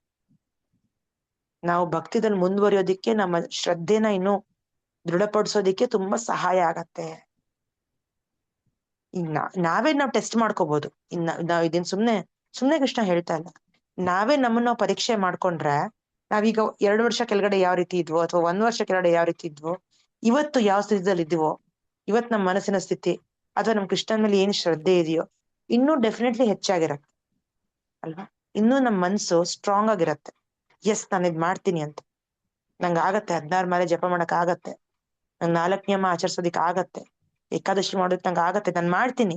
ಕೆಲವ್ರ ಮುಂದೆ ನರಸಿಂಹ ಚತುರ್ದಶಿ ಆಚರಿಸಿದ್ವಿ ಅಲ್ವಾ, ಉಪವಾಸ ಇತ್ತು, ಪೂರ್ತಿ ಉಪವಾಸ ಇತ್ತು ಅಲ್ವಾ. ತುಂಬಾ ಕಷ್ಟ ಆಗ್ತಿತ್ತು, ಮಧ್ಯಾಹ್ನ ಆಗಿದ ತಕ್ಷಣ ತಲೆ ಸುಳಿತಿತ್ತು ಅಲ್ವಾ, ಸುಸ್ತಾಗ್ತಿತ್ತು, ಆದ್ರೂ ನಾವು ಮಾಡಿದ್ವಿ ಅಲ್ವಾ. ಅದು ನಮ್ ಶ್ರದ್ಧೆ ತೋರಿಸ್ತಾ ಇದೆ ಅಲ್ವಾ. ಸೊ ಇದು ಈ ಅಭ್ಯಾಸ ಯೋಗ ಮಾಡ್ತಾ ಮಾಡ್ತಾ ಏನಾಗ್ತಾನೆ, ಕೃಷ್ಣ ಏನಂತಾನೆ, ಮಾಂ ಇಚ್ಛಾಪ್ತುಂ ಧನಂಜಯ, ಅಂದ್ರೆ ನನ್ನ ಹತ್ರ ಬರ್ಬೇಕು ಅನ್ನೋ ನಿಂಗೆ ಆಸೆ ಬರತ್ತೆ. ಭಗವಂತನ ಹತ್ರ ಹೋಗ್ಬೇಕು ಅಂದ್ರೆ ಏನರ್ಥ? ಭಗವಂತನ ಸನ್ನಿಧಿ ಪ್ರಾಪ್ತಿ ಮಾಡ್ಕೊಳ್ಳೋದು ಅಲ್ವಾ. ಭಗವಂತನ ಧಾಮಕ್ಕೆ ಹೋಗ್ಬೇಕು ಅನ್ನೋದು ನಮ್ಗೆ ಕೋರಿಕೆ ಹುಟ್ಟತ್ತೆ ಅಲ್ವಾ. ಈವನ್ ಶುದ್ಧ ವೈಷ್ಣವನ ಆಶ್ರಯ ಪಡಿಬೇಕು ಅನ್ನೋದು ಕೂಡ ನಮ್ ಕೋರಿಕೆ ಹುಟ್ಟತ್ತೆ. ನಮ್ಗೊಂದು ಗುರು ಪರಂಪರೆಗೆ ಸೇರಿಸ್ಬಿಡಪ್ಪ ಕೃಷ್ಣ, ಸೊ ದಟ್ ನಾನು ಕರೆಕ್ಟ್ ಆಗಿ ನಿನ್ ಭಕ್ತಿ ಮಾಡೋದಕ್ಕೆ ನನ್ಗೆಲ್ಲ ಅನುಕೂಲ ಸಿಗತ್ತೆ. ಯಾಕಂದ್ರೆ ಆ ಗುರು ಪ್ರಾರ್ಥಿಸ್ತಾ ಇರ್ತಾರೆ ಪ್ರತಿನಿತ್ಯ, ನನ್ ಶಿಷ್ಯಳಿಗೋಸ್ಕರ ಎಲ್ಲಾ ದಾರಿ ಮಾಡ್ಕೊಂಡು ಭಕ್ತಿ ಮಾಡೋದಿಕ್ಕೆ. ಆ ಗುರು ಕೃಪೆಯಿಂದ ನಾವು ಮಾಡ್ಬಿಡ್ತೀವಿ. ನಾವು ನಮ್ ಕೈಲೇನೂ ಆಗದೆ ಇರ್ಬೋದು, ನಾವೆಲ್ಲ ಚಿಕ್ಕ ಚಿಕ್ಕ ಅಳಲ್ ತರ ಇರ್ಬೋದು, ಆದ್ರೂ ನಮ್ ಕೈಲಿ ಏನೋ ಮಾಡಿಸ್ಬಿಡ್ತಾನೆ ಕೃಷ್ಣ, ಭಕ್ತಿ ಮಾಡಿಸ್ಬಿಡ್ತಾನೆ. ಓಕೆನಾ. ಸೊ ಹಾಗಾಗಿ ಅವಾಗ ನಮ್ಗೆ ಇಚ್ಛೆ ಇನ್ನು ದೃಢ ಆಗತ್ತೆ. ಸೊ ಇವತ್ತು ನೆಕ್ಸ್ಟ್ ಶ್ಲೋಕಕ್ಕೆ ಹೋಗೋಣ. 9ನೇ ಶ್ಲೋಕ, ಸಾರಿ 10ನೇ ಶ್ಲೋಕ. ಅಭ್ಯಾಸೇಪ್ಯ ಸಮರ್ಥೋಸಿ ಮತ್ಕರ್ಮ ಪರಮೋ ಭವ ಮದರ್ಥಮಪಿ ಕರ್ಮಾಣಿ ಕೂರ್ವಂ ಸಿದ್ಧಿಂ ಅವಾಪ್ಸ್ಯಸಿ. ಅನುವಾದ ಇರುತ್ತೀರಾ ಹರೇ ಕೃಷ್ಣ? ಓದ್ಲಾ ಮಾತಾಜಿ? ಹಾ ಮಾತಾಜಿ ಓದಿ. ಭಕ್ತಿ ಯೋಗ ಓದ್ಲಿ ಮಾತಾಜಿ? ಓದ್ತೀರಿ ಮಾತಾಜಿ? ಯಾರೊಬ್ರು ಓದಿ ಮಾತಾಜಿ. ಭಕ್ತಿ ಹರೇ ಕೃಷ್ಣ. ನಾವು ಓದ್ಲಿ ಮಾತಾಜಿ. ಎಲ್ರು ಓದ್ರಿ. ಧನಂಜಯ, ನಿಶ್ಚಲವಾಗಿ ನನ್ನಲ್ಲಿ ನಿನ್ನ ಮನಸ್ಸನ್ನು ನಿಲ್ಲಿಸಲು ಸಾಧ್ಯವಾಗುವುದರಿಂದ ಭಕ್ತಿ ಯೋಗದ ನಿಯಂತ್ರಣಕ ತತ್ವಗಳನ್ನು ಅನುಸರಿಸಲು ಪ್ರಯತ್ನಿಸುವ, ಹೀಗೆ ನನ್ನನ್ನು ಸೇರುವ ಬಯಕೆಯನ್ನು ಬೆಳೆಸಿಕೋ. ಎಸ್ ಮಾತಾಜಿ, ಸ್ವಲ್ಪ ಭಾವಾರ್ಥ ಓದ್ಬಿಡ್ತೀರಾ? ಚಿಕ್ಕದಾಗಿದೆ, ಇಂಪಾರ್ಟೆಂಟ್ ಪಾಯಿಂಟ್ಸ್ ಇದೆ. ಗುರುಜಿ ಅವರು 9ನೇದು ಇದು ಓದಿದ್ರು, 10ನೇ ಶ್ಲೋಕ.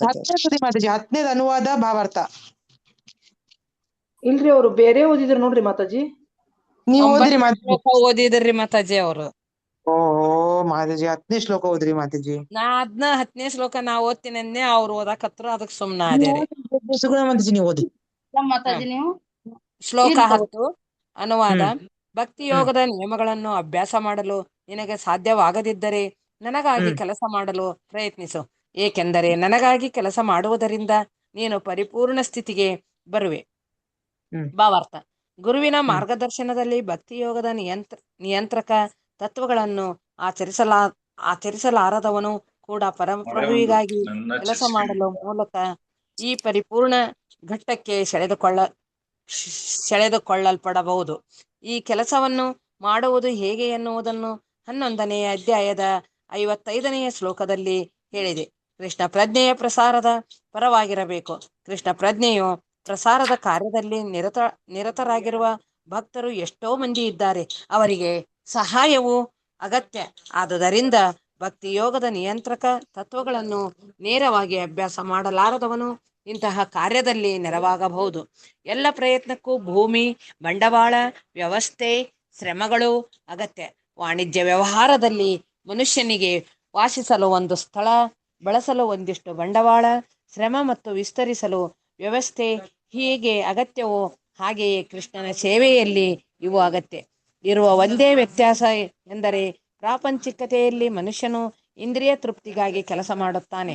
ಇದೇ ಕೆಲಸವನ್ನು ಕೃಷ್ಣನ ತೃಪ್ತಿಗಾಗಿ ಮಾಡಬಹುದು ಮತ್ತು ಅದು ಆಧ್ಯಾತ್ಮಿಕ ಚಟುವಟಿಕೆಯಾಗುತ್ತದೆ.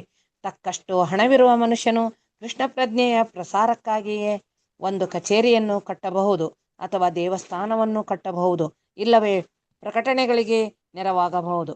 ಹೀಗೆ ನಾನಾ ಕಾರ್ಯಕ್ಷೇತ್ರಗಳಿವೆ ಮತ್ತು ಇಂತಹ ಕಾರ್ಯಗಳಲ್ಲಿ ಆಸಕ್ತನಾಗಬೇಕು. ಕರ್ಮಫಲವನ್ನು ತ್ಯಾಗ ಮಾಡಲಾರದವನು ಅದರ ಒಂದು ಭಾಗವನ್ನಾದರೂ ಕೃಷ್ಣ ಪ್ರಜ್ಞೆಯನ್ನು ಪ್ರಸಾರ ಮಾಡಲು ತ್ಯಾಗ ಮಾಡಬಹುದು. ಕೃಷ್ಣ ಪ್ರಜ್ಞೆಗಾಗಿ ಸ್ವಯಂ ಪ್ರೇರಣೆಯಿಂದ ಮಾಡುವ ಈ ಸೇವೆಯು ಮನುಷ್ಯನು ಭಗವತ್ ಪ್ರೇಮದಲ್ಲಿ ಇನ್ನೂ ಮೇಲಿನ ಸ್ಥಿತಿಗೆ ಏರಲು ನೆರವಾಗುತ್ತದೆ. ಇದರಿಂದ ಆತನು ಪರಿಪೂರ್ಣನಾಗುತ್ತಾನೆ. Hare Krishna Mataji. Thank you Mataji. Hare Krishna. So devotees ನೋಡಿದ್ವಲ್ಲ, ಇವಾಗ ಈ ಶ್ಲೋಕದಲ್ಲಿ ಏನ್ ತಿಳಿಸ್ತಾ ಇದಾರೆ, ಇವಾಗ ಯಾರು 4 ನಿಯಮಗಳು ಆಚರಿಸೋದು, ಈ ಸಾಧನಾ ಭಕ್ತಿ ಮಾಡೋದು, ಅಭ್ಯಾಸ ಯೋಗ ಮಾಡೋದು ಮಾಡ್ಲಿಕ್ಕೆ ಆಗಲ್ಲ ಅಂತಾರೋ, ಅಯ್ಯೋ ಇದೆಲ್ಲ ಏನಪ್ಪ ಜಪ ಗಿಪ್ಪ ಅಲ್ಲ, ನಂಬಿಕೆಲ್ಲ ಆಗಲ್ಲಪ್ಪ, ಇದೆಲ್ಲ ನಂಬಿಕೆಲ್ಲ ಆಗಲ್ಲ ರೀ ಅಂತ ಹೇಳ್ತಾರೆ ಕೆಲವರು ಅಲ್ವಾ. ಕ್ಲಿಯರ್ ಆಗಿ ಹೇಳ್ತಾರೆ, ನಮ್ಗೆ ಇದೆಲ್ಲ ಆಗಲ್ಲಪ್ಪ, ಈ ಪ್ರತಿದಿನ ಓದೋದೇನೋ, ಪ್ರತಿದಿನ ಜಪಿಸೋದೇನೋ, ಇದೆಲ್ಲ ನಮ್ಗೆ ತುಂಬಾ ಕಷ್ಟ ಅನ್ಸುತ್ತೆ, ತುಂಬಾ ಅವ್ರಿಗೆ ತುಂಬಾ ವಿಚಿತ್ರ ಅನ್ಸತ್ತೆ. ಡೈಲಿ ಯಾರು ಮಾಡ್ತಾರ್ರಿ ಇದೆಲ್ಲ, ಏನಾರು ಬೇರೆದಿದ್ರೆ ಹೇಳಿ ಅಂತಾರ ಅವ್ರು. ಬೇರೆದಂದ್ರೆ ಇದು ಆಕ್ಚುಲಿ ಯಾವುದು 10ನೇ ಶ್ಲೋಕ ಏನಂದ ಕೃಷ್ಣ ಇದ್ರಲ್ಲಿ, ಯಾರಿಗೆ ಭಕ್ತಿಯೋಗ ನಿಯಮಗಳನ್ನ ಆಚರಿಸೋದು ತುಂಬಾ ಕಷ್ಟನೋ ಅಂತವ್ರು ಏನ್ ಮಾಡ್ಬೋದು, ಕೃಷ್ಣನ್ಗೋಸ್ಕರ ಕೆಲಸ ಮಾಡ್ಬೋದು. ಅಂದ್ರೆ ಏನರ್ಥ, ಕೃಷ್ಣನ್ಗೋಸ್ಕರ ಕೆಲಸ ಮಾಡೋದಂದ್ರೆ ಏನರ್ಥ, ಕೃಷ್ಣನ್ಗೋಸ್ಕರ ಕೆಲಸ ಮಾಡೋದಂದ್ರೆ ಏನರ್ಥ ಅಂದ್ರೆ, ಇವಾಗ ಏನಾದ್ರೂ ಒಂದ್ ಕಾರ್ಯ ನಡಿಬೇಕು ಅಂದ್ರೆ ಎಲ್ಲದಕ್ಕೂ ಒಂದು ಭೌತಿಕ ವಸ್ತು ಬೇಕು, ಜಾಗ ಬೇಕು, ದೇವಸ್ಥಾನ ಬೇಕು, ಭಕ್ತಾದಿಗಳು ಬರ್ಬೇಕು, ಅದೊಡ್ಡ ದೇವಸ್ಥಾನ ಬೆಳಿಬೇಕು, ಎಲ್ಲದಕ್ಕೂ ಒಂದು ಖರ್ಚಿದೆ, ಒಂದು ಬಂಡವಾಳ ಇದೆ ಅಲ್ವಾ, ಒಂದು ಜಾಗ ಬೇಕು, ಎಲ್ಲ ಬೇಕು. ಅದಕ್ಕೆ ನಾವು ಸಹಕರಿಸೋದು. ನಾವು ಒಬ್ಬರೇ ಮಾಡ್ಬೇಕು ಅಂತ ಅಲ್ಲ. ಒಂದಿನ ಕ್ಲಾಸಲ್ಲೂ ಹೇಳ್ತಾ ಇದ್ದೆ, ನಾವು ಜನನ್ನ ಸೇರಿಸ್ಬಿಟ್ಟು ಒಂದು ಜಾಗ ತಗೊಂಡ್ಬಿಟ್ಟು ಎಲ್ಲ ದುಡ್ಡು ಹಾಕ್ಬಿಟ್ಟು ಬಂಡವಾಳ ಹಾಕ್ಬಿಟ್ಟು ಒಂದು ಚಿಕ್ಕ ಸೆಂಟರ್ ತೆಗಿಬಹುದು, ಒಂದು ಚಿಕ್ಕ ದೇವಸ್ಥಾನ ತೆಗಿಬಹುದು. ಈ ತರ ಮಾಡೋದ್ರಿಂದ ಕೃಷ್ಣ ಏನಂತಾನೆ, ಯಾವ ಕೃಷ್ಣನಿಗೋಸ್ಕರ ಈ ರೀತಿ ಕೆಲಸ ಮಾಡ್ತೀವೋ ಅವಾಗ ನೀನು ಪರಿಪೂರ್ಣತೆಯ ಹಂತನ್ನ ಮುಟ್ತೀಯ. ಪರಿಪೂರ್ಣತೆಯ ಹಂತಕ್ಕೆ ಬರೋದಂದ್ರೆ ಏನು ಅಂದ್ರೆ, ಆ ಮೊದಲನೇ ಹಂತ ಏನು ಮನಸ್ಸು ಬುದ್ಧಿನ ನಾವು ಪೂರ್ತಿಯಾಗಿ ಭಗವಂತನ ಮೇಲೆ ನಿರ್ಭರಿಸ್ತೀವಲ್ಲ ಅದು. ಯಾರು ಅಭ್ಯಾಸ ಯೋಗ ಮಾಡೋದಿಕ್ಕಾಗಲ್ವೋ, ಆಗ್ತಿದ್ಯಾ? ಯಾಕಂದ್ರೆ ಆಧ್ಯಾತ್ಮಿಕ ಗುರುವಿನ ಮಾರ್ಗದರ್ಶನದಲ್ಲಿ ನಾವು ಈ ಭಕ್ತಿ ಯೋಗದ ನಿಯಮಿಕ ತಂತ್ರ ಏನಿದು, ಈ ರೆಗ್ಯುಲೇಟರಿ ಪ್ರಿನ್ಸಿಪಲ್ಸ್ ನಾವು ಫಾಲೋ ಮಾಡ್ತಾ ಇರ್ತೀವಿ ಅಲ್ವಾ.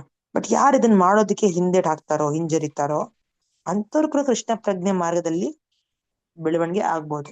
ಅವ್ರು ಯಾವ ರೀತಿಯಲ್ಲಿ ಆಗ್ಬೋದು ಅಂದ್ರೆ, ಈ ರೀತಿ ಆಗ್ಬೋದು, ಭಗವಂತನಿಗೋಸ್ಕರ ದೇವಸ್ಥಾನ ಕಟ್ಸೋದು, ಭಗವಂತನ ಪ್ರಜ್ಞೆ ಬಗ್ಗೆ ಅಥವಾ ಪ್ರಚಾರದ ಬಗ್ಗೆ ಸಿಂಪತಿ ತೋರಿಸೋದು, ಸಹಕರಿಸೋದು ಅಲ್ವಾ, ಪ್ರಚಾರ ಮಾಡೋದಕ್ಕೆ ಅನುಕೂಲ ಮಾಡ್ಕೊಡೋದು, ಅವ್ರ ಮನೆ ಕೊಡೋದು, ದುಡ್ಡಿನ ಸಹಾಯ ಮಾಡೋದು, ಹಣ ಸಹಾಯ, ಲಕ್ಷ್ಮಿ ಸಹಾಯ ಅಲ್ವಾ. ಯಾಕಂದ್ರೆ ನಮಗೋಸ್ಕರ ಮಾಡ್ಕೊಂಡ್ರೆ ಖರ್ಚು ಅದು ಇಂದ್ರಿಯ ತೃಪ್ತಿ ಆಗತ್ತೆ, ನಮ್ಮ ಮೇಲೆ ನಾವು ಖರ್ಚು ಮಾಡ್ಕೊಂಡ್ರೆ, ನಮ್ಮ ಮಕ್ಳ ಮೇಲೆ ನಾವು ಖರ್ಚು ಮಾಡ್ಕೊಂಡ್ರೆ. ಬಟ್ ಯಾವ ಕೃಷ್ಣನ್ ಮೇಲೆ ಖರ್ಚು ಮಾಡ್ತೀವೋ ಅದು ಆಧ್ಯಾತ್ಮಿಕ ಸೇವೆ ಆಗತ್ತೆ. ಯಾವ ನಾವು ಭಗವಂತನಿಗೋಸ್ಕರ ಸೇವೆ ಮಾಡ್ತೀವೋ ಹಣದ ರೂಪದಲ್ಲಿ, ನಮ್ಗೆ ಯಥಾರ್ಥ ಎಷ್ಟು ಶಕ್ತಿ ಇದೆಯೋ ಆ ರೀತಿ, ಅವಾಗ ಅದು ಆಧ್ಯಾತ್ಮಿಕ ಕಾರ್ಯ ಆಗತ್ತೆ. ಜೊತೆಗೆ ಈ ಒಂದು ಕಾರ್ಯಗಳು ಮಾಡ್ತಾ ಏನಾಗತ್ತೆ, ನಾವು ಕೃಷ್ಣ ಪ್ರಜ್ಞೆ ಮಾರ್ಗದಲ್ಲಿ ಪರಿಪೂರ್ಣತೆ ಹಂತಕ್ಕೆ ಮುಟ್ಟೋದಿಕ್ಕೆ ನಮ್ಗೆ ತುಂಬಾ ಅನುಕೂಲ ಆಗತ್ತೆ. ಓಕೆನಾ. ಅಥೈತದಪ್ಯ ಶಕ್ತೋಸಿ ಕರ್ತುಂ ಮದ್ಯೋಗಮಾಶ್ರಿತಃ ಸರ್ವಕರ್ಮ ಫಲತ್ಯಾಗಂ ತತ ಕುರುಯತಾತ್ಮವಾನ್. 11ನೇ ಶ್ಲೋಕ ಅನುವಾದ ಓದ್ಲಾ ಮಾತಾಜಿ? ಅನುವಾದ ನನ್ನ ಶ್ಲೋಕನ ಓದ್ಲಾ ಮಾತಾಜಿ?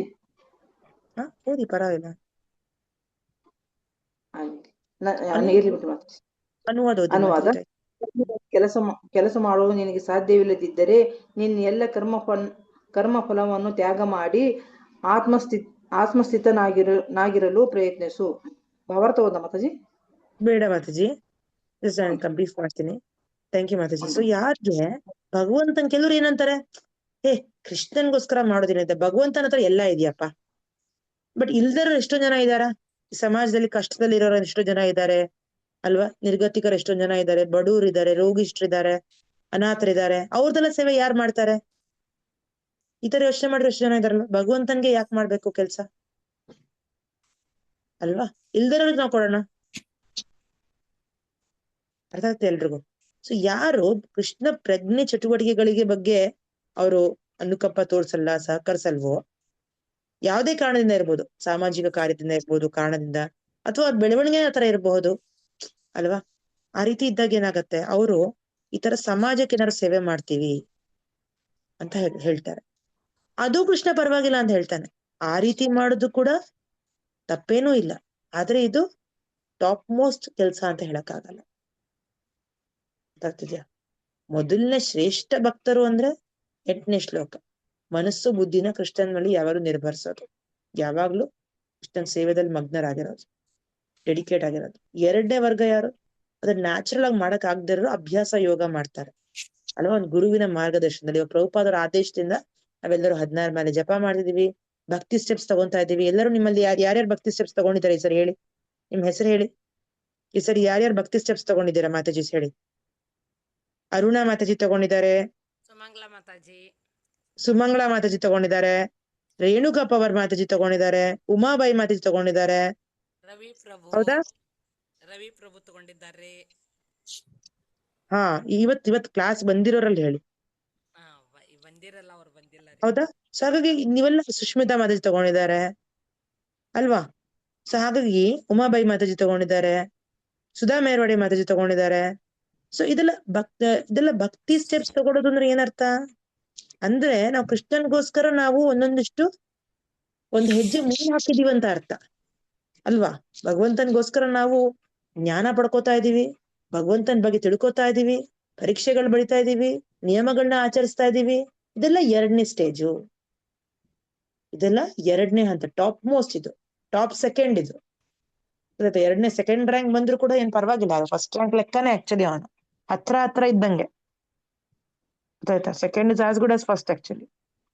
ಆದ್ರೆ 3ನೇ ಹಂತ ಯಾವಾಗ? ಇಲ್ಲಪ್ಪ ನಮ್ಗೆ ಇದೆಲ್ಲ ತುಂಬಾ ಕಷ್ಟ, ನಿಯಮಗಳು ಆಚರಿಸೋ ತುಂಬಾ ಕಷ್ಟ, ನಮ್ ಕೆಲ ಇದೆಲ್ಲ ಮಾಡಕ್ಕಾಗಲ್ಲ ಅನ್ನೋರ್ಗೆ ಕೃಷ್ಣ ಅಂತ, ಸರಿ ಹಾಗಾದ್ರೆ ನನ್ಗೋಸ್ಕರ ಕೆಲಸ ಮಾಡು. ಕೃಷ್ಣನ್ ಕಾರ್ಯಗಳನ್ನ ಮಾಡೋದು, ದೇವಸ್ಥಾನ ಕಾರ್ಯಗಳನ್ನ, ವಿಷ್ಣುಮೂರ್ತಿ ದೇವಸ್ಥಾನ ಬೆಳೆಸೋದಿಕ್ಕೆ, ಕೃಷ್ಣನ್ ದೇವಸ್ಥಾನ, ರಾಮನ್ ದೇವಸ್ಥಾನ. ಇವಾಗ ಮಾತಾಜಿ ರಾಮ ದೇವಸ್ಥಾನ ಕಟ್ಸಿದ್ರು, ಲಕ್ಷ್ಮೀ ಜಯರಾಮ್ ಮಾತಾಜಿ ದೊಡ್ಡ ಪ್ರೋಗ್ರಾಮ್ ಮಾಡಿದ್ರು, ಎಲ್ಲ ಡಿವೋಟೀಸ್ ಬಂದಿದ್ರು ಅಲ್ವಾ. ಸೊ ಕೃಷ್ಣ ಪ್ರಜ್ಞೆನ ಅವ್ರು ಪ್ರಚಾರ ಮಾಡ್ತಾ ಇದ್ರು ಅಲ್ವಾ. ಸೊ ಕೃಷ್ಣನ್ಗೋಸ್ಕರ ಸೇವೆ ಯಾವಾಗ ಮಾಡ್ತೀವೋ ಈ ರೀತಿಯಾಗಿ, ಅವಾಗ ಏನಾಗತ್ತೆ, ಕೃಷ್ಣನಂತಾನೆ ನನಗೋಸ್ಕರ ಕೆಲಸ ಮಾಡೋದ್ರಿಂದ ಕೂಡ ನನ್ನ ಪರಿಪೂರ್ಣತೆ ಹೊಂದುತ್ತೀಯಾ. ಆದ್ರೆ ಈಗ 4ನೇ ವರ್ಗದಲ್ಲಿ ನಾವಿರೋದು ಯಾವ್ದಿದು? ಶ್ಲೋಕ ನಂಬರ್ 11ರಲ್ಲಿ. ಯಾರು ಕೃಷ್ಣನ್ ಸೇವೆ ಡೈರೆಕ್ಟ್ ಆಗಿ ಮಾಡೋಲ್ವೋ, ಭಗವಂತನ ಬಿಟ್ಟವರು ಸಾಮಾಜಿಕ ಕಾರ್ಯಗಳನ್ನ ಮಾಡೋದಕ್ಕೆ ಇಷ್ಟಪಡ್ತಾರೋ, ಸ್ಯಾಕ್ರಿಫೈಸ್ ತ್ಯಾಗ ಮಾಡ್ತಾರೆ, ದಾನ ಧರ್ಮ ಮಾಡ್ತಾರೆ, ಅದು ಓಕೆ ಅಂದನ್ ಕೃಷ್ಣ. ಹಾಸ್ಪಿಟಲ್ ಕಟ್ಸ್ತಾರೆ ಕೆಲವರು ಅಲ್ವಾ, ಧರ್ಮಕ್ಷೇತ್ರ ಕಟ್ಸ್ತಾರೆ ಅಲ್ವಾ. ಈ ತರ ಮಾಡೋದ್ರಿಂದ ಕೂಡ ನಿಧಾನಕ್ಕೆ ಅವ್ರಿಗೆ ಪರಿಪೂರ್ಣತೆ ಬರುತ್ತೆ ನೋಡಿ. Sure to purify his mind because the practice of giving up the fruits of one's activities. ಈ ತರ ಮಾಡೋದ್ರಿಂದ ಕೂಡ ಏನಾಗತ್ತೆ, ನಾವು ಇವಾಗ ನಾವು ದಾನ ಮಾಡ್ಬೇಕು ಅಂದ್ರೆ ನಾವು ಕಷ್ಟಪಟ್ಟು ದುಡಿಮೆ ಮಾಡಿರೋ ದುಡ್ಡನ್ನ ನಾವು ತ್ಯಾಗ ಮಾಡ್ತೀವಿ, ಕೊಡ್ತೀವಿ ಒಂದ್ ಕಾರ್ಯಕ್ಕೆ ಅಲ್ವಾ. ಆ ತರ ಮಾಡಿದಾಗ್ಲೂ ಕೂಡ ನಮ್ಗೆ ತುಂಬಾ ಮನಃಶಾಂತಿ ಸಿಗತ್ತೆ ಅಂತಾನೆ ಕೃಷ್ಣ. ಕರ್ಮ ಫಲ ತ್ಯಾಗ ಮಾಡು ಅಂತಾನೆ ಕೃಷ್ಣ. ಏನೂ ಮಾಡಕ್ಕಾಗದೆ ಹೋದ್ರೆ ಕರ್ಮ ಫಲ ತ್ಯಾಗ ಆದ್ರೂ ಮಾಡ್ಬೇಕು, ಕಂಪಲ್ಸರಿ. ನಾನು ಎಂಜಿಲ್ ಕೈಯಲ್ಲೂ ಕಾಗೆ ಓಡ್ಸಲ್ಲಪ್ಪ ಅಂತ ಹೇಳ್ಬಾರ್ದು.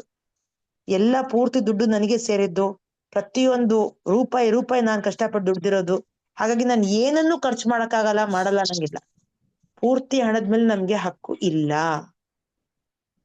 ನಮ್ದು ಅದ್ರಲ್ಲಿ ಬರೀ ಒಂದ್ 20% ಭಾಗ ಮಾತ್ರ ನಮಗ್ ಸೇರಿತ್ತು. ಇನ್ 20% ಫ್ಯಾಮಿಲಿಗೆ ಸೇರಿರ್ಬೋದು, ಕುಟುಂಬಕ್ಕೆ, ಕುಟುಂಬ ಗೃಹಸ್ಥರಿಗೆ, ಸದಸ್ಯರಿಗೆ. ಇನ್ನು 20% ಸಮಾಜಕ್ಕೆ ಹೋಗ್ಬೇಕು ಅಲ್ವಾ. ಇನ್ 20% ನಮ್ಮ ಫ್ಯೂಚರ್ ಎಮರ್ಜೆನ್ಸಿ ಕೇಸ್ಗೋಸ್ಕರ, ಎಮರ್ಜೆನ್ಸಿ ಟೈಮಲ್ಲಿ. ಆ ರೀತಿಯಾಗಿ ರೂಪ ಗೋಸ್ವಾಮಿಯವ್ರು ಹೇಳ್ತಾರೆ ತರ ಭಾಗ ಮಾಡ್ಬೇಕು ಅಂತ. ಆಕ್ಚುಲಿ ನಾವು ಎಷ್ಟು ಗಳಿಸ್ತೀವೋ ಅಷ್ಟು 50% ಮಾತ್ರ ನಾವ್ ಇಟ್ಕೋಬೇಕಾದ್ದು. ಇನ್ 50% ಕೃಷ್ಣ ಪ್ರಜ್ಞೆ ಮಾರ್ಗಕ್ಕೆ ನಾವು ದಾನ ಮಾಡ್ಬೇಕು. ಕೃಷ್ಣ ಪ್ರಜ್ಞೆ ಬೆಳೆಸೋದಿಕ್ಕೆ ನಾವು ಸ್ಯಾಕ್ರಿಫೈಸ್ ಮಾಡ್ಬೇಕು. ಅವಾಗ್ಲೇ ನಮ್ಮ ದುಡ್ಡು ಪವಿತ್ರವಾಗಿದ್ದಂಗೆ. ಇಲ್ಲ ಅಂದ್ರೆ ಆ ದುಡ್ಡಕ್ಕೆ ಕರ್ಮ ಅಂಟ್ಕೋತಾ ಇರುತ್ತೆ ಅದಕ್ಕೆ ಎಷ್ಟು ಜನ ಡಿವೋಟಿಸ್ ಏನ್ ಮಾಡ್ತಾರೆ, ರೆಗ್ಯುಲರ್ ಆಗಿ ದೇವಸ್ಥಾನದಲ್ಲಿ ಪ್ರತಿ ತಿಂಗಳು ಇಷ್ಟು ಕಟ್ತಾರೆ, 1000ನೋ 5500 5000ನೋ ಎಷ್ಟೋ ಅಷ್ಟು ಕಟ್ತಾ ಇರ್ತಾರೆ ಅಲ್ವಾ. ಕೆಲವ್ರು ಪೆನ್ಷನ್ ಬರೋರು ಇರ್ತಾರೆ, ಕೆಲವ್ರು ದುಡಿಯೋರು ಇರ್ತಾರೆ ಅಲ್ವಾ, ಕೆಲವ್ರು ಎಷ್ಟೆಲ್ಲ ದಾನ ಮಾಡ್ತಾರೆ, ಕೆಲವ್ರು ದೇವಸ್ಥಾನಗಳು ಕಟ್ಸ್ತಾರೆ ಅಲ್ವಾ. ಟೆಂಪಲ್ ಆಫ್ ವೇದಿಕ್ ಪ್ಲಾನೆಟೋರಿಯಂಗೆ ಎಷ್ಟೆಲ್ಲ ಜನ ಸಹಾಯ ಮಾಡಿದ್ದಾರೆ ಅಲ್ವಾ. ಈಗ ಹೈದರಾಬಾದ್ ಅಲ್ಲಿ ಎಸ್ಪೆಷಲಿ ಇಲ್ಲಿ ಅಬಿಡ್ಸ್ ದೇವಸ್ಥಾನ ದೊಡ್ಡದಾಗಿ ಕಟ್ಸ್ತಾ ಇದಾರೆ. ಅದಕ್ಕೆ ಎಷ್ಟೋ ಜನ ಡಿವೋಟೀಸ್ ಎಲ್ಲ ಒಂದು ಇಟ್ಕೆ ಸಹಾಯ ಮಾಡ್ತಾರೆ. ಇಟ್ಕೆ ಕಟ್ಸಿದಾರೆ. ಮೊನ್ನೆ ನಾನು ಇಲ್ಲೊಂದು ಯಾಗ ಮಾಡಿದ್ರು ದೇವಸ್ಥಾನದಲ್ಲಿ. ಅಲ್ಲಿ ಇಟ್ಕೆ ದೇವಸ್ಥಾನ ಆ ಬಿಲ್ಡಿಂಗ್ ಕಟ್ಸೋ ಇಟ್ಕೆದಲ್ಲಿ ಒಂದು ಫೌಂಡೇಶನ್ ಹಾಕಿದಾಗ ಏನ್ ಇಟ್ಕೆ ಹಾಕ್ತಾರೋ ಅದ್ರ ಮೇಲೆ ನಮ್ನೆಲ್ಲ ಹೆಸರು ಬರ್ಸಿದ್ದಾರೆ ನಮ್ಮ ಫ್ಯಾಮಿಲಿ ಮೆಂಬರ್ಸ್ದು. ಸೊ ಅದರ ಎಷ್ಟೊಂದಲ್ಲ ಹಲವಾರು ರೀತಿಯಲ್ಲಿ ನಾವು ಭಗವಂತನ ಸೇವೆ ಮಾಡ್ತಾ ಇರ್ಬೇಕು. ಮಾಡದೆ ಹೋದ್ರೆ ನಾವ್ ಅದಕ್ಕೆ ನಮ್ಮನ್ನ ಪ್ರಶ್ನೆ ಮಾಡ್ತಾರೆ ಕೊನೆಯಲ್ಲಿ. ಆಗ್ತಿದ್ಯಾ? ನಾವೆಲ್ಲರೂ ಅದಕ್ಕೆ ಆನ್ಸರ್ ಮಾಡ್ಬೇಕಾಗತ್ತೆ. ನಮ್ಮನ್ನ ಪ್ರಶ್ನಿಸ್ತಾರೆ ಯಮಧರ್ಮರಾಜ, ನಿನ್ಗೆ ಹೆಂಗೆ ಪೂರ್ತಿ ಹಕ್ಕಿದೆ ಅಂತ ಭಾವಿಸ್ದೆ ಅಂತ, ಹೆಂಗೆ ನಿಂಗೆ ಅವಕಾಶ ಸಿಕ್ಕಿದಾಗ ನೀನು ಯಾವುದೇ ರೀತಿ ಕಾಂಟ್ರಿಬ್ಯೂಟ್ ಯಾಕೆ ಮಾಡ್ಲಿಲ್ಲ ಅಂತ. ಅದ್ ನಮ್ ಡ್ಯೂಟಿ, ಅದು ನಮ್ ಜವಾಬ್ದಾರಿ. ಅದು ನಮ್ಗೆ ಎಲ್ರದ್ದು ಋಣ ಇದೆ. ಎಲ್ಲಾ ಜೀವಿ ರಾಶಿಗಳಿಗೂ ಗುರು ಋಣ, ಜೀವ ಋಣ ಅಲ್ವಾ, ಆಚಾರ್ಯರ ಋಣ, ಎಲ್ಲಾ ದೇವತೆಗಳ ಋಣ, ದೇವ ಋಣ, ಪಿತೃ ಋಣ ಅಲ್ವಾ. ಇಷ್ಟೆಲ್ಲ ಋಣಗಳು ನಮ್ಮ ಮೇಲಿದೆ. ನಾವ್ ಅದ್ ಯಾವ್ದು ತೀರಿಸ್ಕೊಳ್ದೆ ಹೋದ್ರೆ ನಮ್ಗೆಲ್ಲ ಪ್ರಶ್ನಿಸ್ತಾರೆ. ಪ್ರಶ್ನೆ ಅಷ್ಟೇ ಅಲ್ಲ, ಅದಕ್ಕೆ ನಾವು ಶಿಕ್ಷೆನೂ ಅನುಭವಿಸ್ಬೇಕಾಗತ್ತೆ. ಇವಾಗ ನಾನೆಲ್ಲ ಕುತ್ಕೊಂಡು ಹೊಡಿತೀನಪ್ಪ ಅಂದ್ರೆ.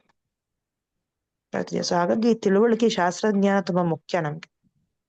ಸೊ ಏನೂ ಮಾಡಕ್ಕಾಗದೆ ಇರೋ ಕೃಷ್ಣ ಏನಂತಾನೆ, ಕರ್ಮ ಫಲ ತ್ಯಾಗ ಮಾಡು ಅಂತಾನೆ. ಯಾವಾಗ ಈ ತರ ಏನದು ಚಾರಿಟಿ ಹಾಸ್ಪಿಟಲ್ಸ್ ಕಟ್ಸೋದು, ಸೋಷಿಯಲ್ ಇನ್ಸ್ಟಿಟ್ಯೂಷನ್ಸ್ ಕಟ್ಸೋದು ಅಲ್ವಾ, ಬಡು ಬಗ್ಗರಿಗೆ ಸಹಾಯ ಮಾಡೋದು, ಯಾವುದೇ ರೀತಿ ಮಾಡಿದ್ರು ಕೂಡ ನಮ್ಗೆ ತುಂಬಾ ಮನಃಶಾಂತಿ ಸಿಗತ್ತೆ. ಜೊತೆಗೆ ಗ್ರಾಜ್ಯುಯಲ್ ಆಗಿ, ನಿಧಾನವಾಗಿ ನಾವು ಕೃಷ್ಣ ಪ್ರಜ್ಞೆ ಸ್ಥಾನಕ್ಕೆ, ಒಂದು ಸ್ಥಾಯಿಗೆ ಬರ್ತೀವಿ ಅಂತಿರೋದು. ಅಂದ್ರೆ ಕೃಷ್ಣ ಪ್ರಜ್ಞೆ ಸ್ಥಾಯಿಗೆ ಬರೋದಿಕ್ಕೆ ನಾವು ಆಸ್ಪತ್ರೆ ಕಟ್ಸೋದ್ರಿಂದಾನೇ ಬರ್ತೀವಿ ಅಂತ ಏನಲ್ಲ ಅದ್ರ ಅರ್ಥ. ಡೈರೆಕ್ಟ್ ಆಗು ಕೃಷ್ಣ ಪ್ರಜ್ಞೆ ಮಾರ್ಗಕ್ಕೆ ಎಷ್ಟು ಜನ ಬಂದಿರ್ಬೋದು ನಮ್ಮಲ್ಲಿ ಅಲ್ವಾ. ನಾವ್ ಯಾವ್ದು ರೀತಿ ಅಫ್ಕೋರ್ಸ್ ದಾನ ಕರ್ಮ ನಾ ತುಂಬಾ ಮಾಡ್ತಿದ್ದೆ ಮುಂಚೆ. ನಾನು ಹೊಸದಾಗ ಕೆಲ್ಸಕ್ಕೆ ಸೇರ್ಕೊಂಡಾಗ ಥಟ್ ಅಂತ ಯಾರು ಹೇಳಿದ್ರು, ನಮ್ ದೊಡ್ಡಪ್ಪ ಚಿಕ್ಕಪ್ಪ ಏನ್ ಹೇಳ್ತಿದ್ರು, ಇಲ್ಲಿ ಕೊಡು, ಅಲ್ಲಿ ಅದು ಹಾಸ್ಟೆಲ್ ಕೊಡು, ಅವ್ರಿಗೆಲ್ಲೋ ಕೊಡು ಅಂದ್ರೆ ಫಟ್ ಅಂತ ಹೋಗ್ಬಿಟ್ಟು ನಾನು ಅರ್ಧ ಸ್ಯಾಲ್ರಿ ಹೋಗ್ಬಿಟ್ಟು ಕೊಟ್ಬಿಡ್ಬಿಡ್ತಿದ್ದೆ. ಅವ್ರು ಈ ಸಲ ಫೋನು ಮಾಡಿದ್ರು, ಇಲ್ಲಿ ನಾವಿವಾಗ ಒಂದು ಸಮಾರೋಹನ ಇಟ್ಕೊಂಡಿದೀವಿ, ನಿಮ್ಗೆ ಸನ್ಮಾನ ಮಾಡ್ತೀವಿ ಬನ್ನಿ ಅಂತ. ಆಯ್ತು, ಅಯ್ಯೋ ಬರ್ತೀವಿ ಮುಂದೆ ಯಾವಾಗ್ಲಾರು ಒಂದ್ಸರಿ ಅಂತ ಹೇಳಿದೆ. ಆ ರೀತಿ ಆತರ ಮುಂಚೆ ಮಾಡ್ತಿರೋದ್ರಿಂದಾನೇ ಕೃಷ್ಣ ಗೊತ್ತಿಲ್ಲ ಅಂದ್ರೆ ಅದೇನು ಕಂಪಲ್ಸರಿ ಅಲ್ಲ. ಅಥವಾ ಬಂದಿರೋರೇ ಈ ತರ ಬರ್ತಾರೆ ಅಂತ ಅಲ್ಲ. ಕೃಷ್ಣ ಪ್ರಜ್ಞೆ ಮಾರ್ಗಕ್ಕೆ ಡೈರೆಕ್ಟ್ ಆಗು ಬಂದಿರಬಹುದು ಎಷ್ಟೋ ಜನ ವ್ಯಕ್ತಿಗಳು ಅಲ್ವಾ. ಅಂದ್ರೆ ಬಟ್ ಎಷ್ಟೋ ಜನಕ್ಕೆ ಆಕರ್ಷಣೆ ಇರ್ಬೋದು, ನಾವು ಸಮಾಜಕ್ಕೆ ಸೇವೆ ಮಾಡ್ಬೇಕು, ಬಡವ್ರಿಗೆ ಸೇವೆ ಮಾಡ್ಬೇಕು, ನಮ್ಮ ಹತ್ರ ಇದ್ರೆ ನಾವ್ ಯಾಕೆ ಕೊಡ್ಬಾರ್ದು ಅಲ್ವಾ. ಬಟ್ ಆದ್ರೆ ಅದೇನು ಕೃಷ್ಣ ಪ್ರಜ್ಞೆ ಮಾಡೋದಕ್ಕೆ ಕಂಪಲ್ಸರಿ ಅಲ್ಲ, ದಾನ ಮಾಡ್ಕೊಂಡೇ ಬರ್ಬೇಕು ಅಂತ. ಡೈರೆಕ್ಟ್ ಆಗು ಬರ್ಬೋದು, but direct worship Krishna suggest ಮಾಡ್ತಾನೆ. ಭಗವಂತ ಹೇಳೋದೇನು, ಡೈರೆಕ್ಟ್ ಆಗಿ ಬರ್ಬೇಕು, ಡೈರೆಕ್ಟ್ ವರ್ಷಿಪ್. ಇದು ಡೈರೆಕ್ಟ್ ಮೆಥಡ್. ಕೃಷ್ಣ ಪ್ರಜ್ಞೆ ಮಾರ್ಗಕ್ಕೆ ಬರೋದು ಅಂದ್ರೆ ಡೈರೆಕ್ಟ್, ಇದು ಡೈರೆಕ್ಟ್ ಕೃಷ್ಣನ ಹತ್ರ ಬರೋದು, ಡೈರೆಕ್ಟ್ ಪರಿಪೂರ್ಣತೆ, ಇದು ಪರ್ಫೆಕ್ಷನ್ ಸ್ಟೇಜಿಗೆ ಬಂದಂತೆ.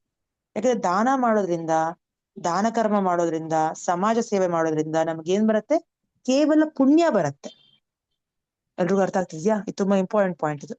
ಸಮಾಜ ಸೇವೆ ನೀವು ಎಷ್ಟೇ ಮಾಡಿದ್ರು ಕೂಡ ಕರ್ಮ ಫಲ ತ್ಯಾಗ ಮಾಡ್ತಿರ್ಬೋದು ನೀವು, ನಿಮ್ಗೆ ತುಂಬಾ ನೆಮ್ಮದಿ ಅನ್ಸ್ಬೋದು, ತುಂಬಾ ಸಾರ್ಥಕತೆ ಅನ್ಸ್ಬೋದು, ತುಂಬಾ ಚೆನ್ನಾಗೂ ಅನ್ಸ್ಬೋದು ನಿಮ್ಗೆ. You might feel very good, ಅಬ್ಬಾ ನಾನು ಎಷ್ಟು ಚೆನ್ನಾಗಿ ಕೆಲಸ ಮಾಡ್ತಾ ಇದ್ದೀನಿ, ನನ್ ಬರ್ತಿರೋದೆಲ್ಲ ಕೊಡ್ತಾ ಇದ್ದೀನಿ ನಾನು ಅಂತ ನಿಮ್ಗೆ ಅನ್ಸ್ಬೋದು. ಆದ್ರೆ ಅದು ಸಾಕಾಗಲ್ಲ. ಅದರಿಂದ ಬರೀ ನೀವು ಪುಣ್ಯ ಮಾತ್ರ ಗಳಿಸ್ಕೊತಾ ಇದ್ದೀರಾ. ಮತ್ತೆ ಪುಣ್ಯ ಕೂಡ ನಾವು ಮತ್ತೆ ಅನುಭವಿಸ್ಲೇಬೇಕು. ಪುಣ್ಯನು ಎಂಜಾಯ್ ಮಾಡೋದಕ್ಕೆ ಮತ್ತೆ ಹುಟ್ಟಬೇಕು, ಗೊತ್ತಾ. ಪುಣ್ಯ ಇದೆಯಪ್ಪ ನಿಮ್ಮ ಅಕೌಂಟಿಗೆ ಬಿದ್ದಿದೆ ಪುಣ್ಯ, ಅದನ್ನ ಯಾರು ಅನುಭವಿಸ್ತಾರೆ? ನಾವ್ ಇನ್ಯಾರಿಗೂ ಕಳ್ಸಕ್ಕಾಗಲ್ಲ. ನಮ್ಮ ಮಕ್ಳಿಗೆ, ನಮ್ಮ ಅಕ್ಕಂಗೆ, ನಮ್ಮ ಮಾವನ್ಗೆ ಯಾರಿಗೂ ಟ್ರಾನ್ಸ್ಫರ್ ಮಾಡಕ್ಕಾಗಲ್ಲ. ಆತರ ದುಡ್ಡು ಕಳ್ಸಕ್ಕಾಗಲ್ಲ. ದುಡ್ಡು ಕಳ್ಸ್ದಂಗಲ್ಲ ಇದು. ನಾವೇ ಅನುಭವಿಸ್ಬೇಕಾ ಪುಣ್ಯನ? ಮತ್ತೆ ಪಾಪ ಮಾಡಿದ್ರೆ ಮತ್ತೆ ನಾವೇ ಅನುಭವಿಸ್ಬೇಕು. ಹಾಗಾಗಿ ಅದು ಭೌತಿಕ ಆಗತ್ತದು, ಗೊತ್ತಾಗ್ತಿದ್ಯಾ? ಅದು ಖರ್ಚಾಗತ್ತದು, ಮುಗ್ದೋಗತ್ತದು, ಒಂದಿನ ಮುಗಿಯತ್ತದು. ಆ ಬ್ರಹ್ಮ ಭುವನ ಲೋಕ ಪುನರಾವರ್ತಿನೋ ಅರ್ಜುನ ಜ್ಞಾನ ಕೃಷ್ಣ ಅಲ್ವಾ. ಬ್ರಹ್ಮಲೋಕವರೆಗೂ ಹೋದ್ರು ಕೂಡ ಅಲ್ಲಿ ಪುಣ್ಯ ಮುಗ್ದೋಗ್ಬಿಟ್ರೆ ಮತ್ತೆ ಭೂಲೋಕಕ್ಕೆ ಬರ್ಬೇಕಾಗತ್ತೆ. ಅದೇ ರೀತಿ ಪುಣ್ಯ ಮುಗಿದ್ರೆ ಮತ್ತೆ ನಾವು ಝೀರೋಗ್ ಬರ್ತೀವಿ, ಶೂನ್ಯಕ್ಕೆ ಬರ್ತೀವಿ. ಸೊ ಇದೆಲ್ಲ ನಮ್ಗೆ ಓನ್ಲಿ ಪುಣ್ಯನೇ ಸಂಪಾದನೆ ಮಾಡ್ಬೋದು. ಬಟ್ ಭಕ್ತಿ ಮಾಡೋದಿಕ್ಕೆ ಪುಣ್ಯ ಅಲ್ಲ, ಸುಕೃತಿ ಬೇಕು. ಸುಕೃತಿ ಅಂದ್ರೆ ಏನು? ಏನಾದ್ರೂ ಒಂದು ಆಧ್ಯಾತ್ಮಿಕ ಕಾರ್ಯ ಮಾಡಿರ್ತೀವಲ್ವಾ, ಅದಕ್ಕೆ ಸುಕೃತಿ ಅಂತಾರೆ. ಪುಣ್ಯ ಅಂದ್ರೆ ಭೌತಿಕ, ನಶ್ವರ, ಖರ್ಚಾಗುವಂಥದ್ದು. ಸುಕೃತಿ ಅಂದ್ರೆ ಏನಾದ್ರು ಕೃಷ್ಣನ್ ಸೇವೆ ಮಾಡಿರ್ತೀವಿ ನಾವು, ನಮಗೆ ಗೊತ್ತಿಲ್ದೇನೆ, ಮೇ ಬಿ ನಾವು ಗೊತ್ತಿಲ್ದೇನೆ ಯಾವಾಗ್ಲೂ ಏಕಾದಶಿ ಮಾಡಿದ್ವಿ, ಗೊತ್ತಿಲ್ದೇನೆ ನಾವು ಕೃಷ್ಣ ನಾಮ ತಗೊಂಡಿದೀವಿ, ಗೊತ್ತಿಲ್ದೇನೆ ನಾವು ಕೃಷ್ಣ ಭಕ್ತರ ಸಾಂಗತ್ಯ ಪಡ್ಕೊಂಡಿದೀವಿ. ಇದೆಲ್ಲ ಸುಕೃತಿ. ಇದು ಯಾವ್ದೋ ಜನ್ಮದಲ್ಲಿ ನಾವು ಮಾಡಿರ್ಬಹುದು, ಅದೇ ನಮ್ಗೆ ಇವತ್ತು ಫಲಿತ ಸಿಕ್ಕಿರೋದು. ಆಯ್ತಾ? ಹಾಗಾಗಿ ಕೃಷ್ಣ ಹೇಳೋದೇನು, ಪ್ಯೂರ್ ಡಿವೋಷನಲ್ ಸರ್ವಿಸ್ ಮಾಡೋದೇನೋದೇನಿದೆಯಲ್ವಾ, ಅದು ಅಲ್ಟಿಮೇಟ್ ಪರ್ಫೆಕ್ಷನ್. ಅದು ಆಯ್ತಾ? ಸೊ ಕೃಷ್ಣನ್ನ ನಾವು ಅರಿತುಕೊಳ್ಳೋದಿದೆಯಲ್ಲ, ಅದು ತುಂಬಾ ಮುಖ್ಯ. So in Bhagavad Gita 18.46 we find that yatha pravrittir bhutanam, if one decides to sacrifice for the supreme cause, even if he does not know that the supreme cause is Krishna. ಎಲ್ಲರೂ ತ್ಯಾಗ ಮಾಡ್ಬೇಕು ಅನ್ಕೋತಾರೆ, ಬಟ್ ಯಾರಿಗೋಸ್ಕರ ಅನ್ನೋದು ಗೊತ್ತಿಲ್ಲ ಅವ್ರಿಗೆ. ಭಗವಂತ ಅನ್ನೋದು ಗೊತ್ತಿಲ್ಲ, ಭಗವಂತನ ಹೆಸರು ಗೊತ್ತಿಲ್ಲದೆ ಇರ್ಬೋದು, ಬಟ್ ಏನೋ ಅಲ್ಟಿಮೇಟ್ ಏನೋ ದೊಡ್ಡದ್ ಮಾಡ್ಬೇಕು, ಈ ಸೃಷ್ಟಿಗೋಸ್ಕರ ಮಾಡ್ಬೇಕು, ಈ ಜಗತ್ತಿಗೋಸ್ಕರ ಮಾಡ್ಬೇಕು ಅಂತಾರೆ ಅಲ್ವಾ. ಆ ದೈವಿಗೋಸ್ಕರ ಮಾಡ್ಬೇಕು, ಆ ದಿವ್ಯ ಒಂದು ಏನೋ ಡಿವೈನ್ ಕಾಸ್ಗೋಸ್ಕರ, ಇದರ ವರ್ಡ್ಸ್ ಯೂಸ್ ಮಾಡ್ತಾರೆ ಕೆಲವು ಜನರು ಅಲ್ವಾ. ಡೈರೆಕ್ಟ್ ಕೃಷ್ಣ ಅಂತ ತಗೊಳ್ದೇ ಇರ್ಬೋದು, ಆದ್ರೂ ಕೂಡ they will gradually understand Krishna is the supreme cause by the sacrificial method. But ನಿಧಾನವಾಗಿ ಅವರಿಗೆ ತ್ಯಾಗ ಮಾಡ್ತಾ ಮಾಡ್ತಾ ಗೊತ್ತಾಗತ್ತೆ ಎಲ್ಲಾದ್ರ ಮೂಲ ಬಂದ್ಬಿಟ್ಟು ಕೃಷ್ಣ. ಒಂದು ಗಿಡದ, ಒಂದು ಮರದ ಮೂಲ ಏನು, ಬೇರೇನು, ಈ ಪ್ರಪಂಚದ ಮೂಲ ಯಾರು? ಭಗವಂತ. ಎಲ್ಲ ಕೊನೆಗೆ ಅವನಿಗೆ ಮುಟ್ಟತ್ತೆ. ಬಟ್ ಆದ್ರೆ ಅದು ಇಂಡೈರೆಕ್ಟ್ ಆಗಿ ಮುಟ್ಟತ್ತೆ, ಎಲ್ಲರ ಯಾವ್ದು ಮುಖಾಂತರ ಮುಟ್ಟತ್ತೆ. ಇಲ್ಲಿ ನಾನು ಡೈರೆಕ್ಟ್ ಆಗಿ ಕೃಷ್ಣನ್ ಕೊಟ್ಟಂಗೆ, ಕೃಷ್ಣ ಕಾನ್ಶಿಯಸ್ ಆಗಿರೋ ವ್ಯಕ್ತಿರು ಗೊತ್ತಾಗ್ತಿದ್ಯಾ, ನಾವು ಡೈರೆಕ್ಟ್ ಕೃಷ್ಣಗೆ ಸೇವೆ ಮಾಡ್ತೀವಿ, ಬಾಕಿ ಜನ ಇಂಡೈರೆಕ್ಟ್ ಆಗಿ ಕೃಷ್ಣನ್ ಸೇವೆ ಮಾಡ್ತಿದ್ದಾರೆ. ಸೊ ಅದು ತುಂಬಾ ದೀರ್ಘಕಾಲ ಆಗತ್ತೆ. ಸೊ ಹಾಗಾಗಿ ಇದು 4ನೇ ಹಂತ, ಇದು 4th ಸ್ಟೇಜ್, ಇದು 4th ಲೆವೆಲ್. ಇದು ಗೊತ್ತಾಯ್ತಾ? ಸಮಾಜ ಸೇವೆನ ಮೊದಲನೇ ಲೆವೆಲ್ ಮಾಡಂಗಿಲ್ಲ. ಜನರ ಸೇವೆಯೇ ಜನಾರ್ದನ ಸೇವೆ ಅಂತ ಹೇಳಕ್ ಹೋಗ್ಬೇಡಿ. ಗೊತ್ತಾಯ್ತಾ? ಏನದು ಇನ್ನೊಂದು ಹೇಳ್ತಾರೆ ಮಾಧವ ಸೇವೆ ಅಂತ. ಏನದು? ಮಾನವ ಸೇವೆ, ಮಾಧವ ಸೇವೆ. ಇದೂ ಅಲ್ಲ. ಮಾನವ ಸೇವೆ ಬೇರೆ, ಮಾಧವ ಸೇವೆ ಬೇರೆ. ಮಾನವ ಸೇವೆ ಮಾತ್ರನೇ ಅಷ್ಟೇ. ಅದು ಮಾನವ ಸೇವೆ ನೀವು ಮಾಡಿದ್ರೆ ಅದು ಒಳ್ಳೆ ನಿಮ್ಗೆ ಪುಣ್ಯ ಮಾತ್ರ ನೀವು ಸಂಪಾದನೆ ಮಾಡ್ಬೋದು. ಮಾಧವ ಸೇವೆ ಮಾಡಿದ್ರೆ ನೀವು ಸುಕೃತಿ ಪಡ್ಕೋತಿರೋ, ನಿಮ್ಗೆ ಜನ್ಮ ಜನ್ಮಾಂತರ ಬರುತ್ತೆ. ಅದು ಸ್ವಲ್ಪಮಪ್ಯಸ್ಯ ಧರ್ಮಸ್ಯ ತ್ರಾಯತೆ ಮಹತೋ ಭಯಾತ್ ಅನ್ನ ಕೃಷ್ಣ ಅಲ್ವಾ. ಕೃಷ್ಣನ್ ಸ್ವಲ್ಪ ಸೇವೆ ಮಾಡಿದ್ರು ಅದು ನಿಮ್ಗೆ ದೊಡ್ಡ ಭಯಾನಕ ಭಯಂಕರವಾದಂತ ಪರಿಸ್ಥಿತಿಯಿಂದ ಕಾಪಾಡತ್ತಂತೆ. ಆಯ್ತಾ? ಅದು ಮಾಧವ ಸೇವೆ.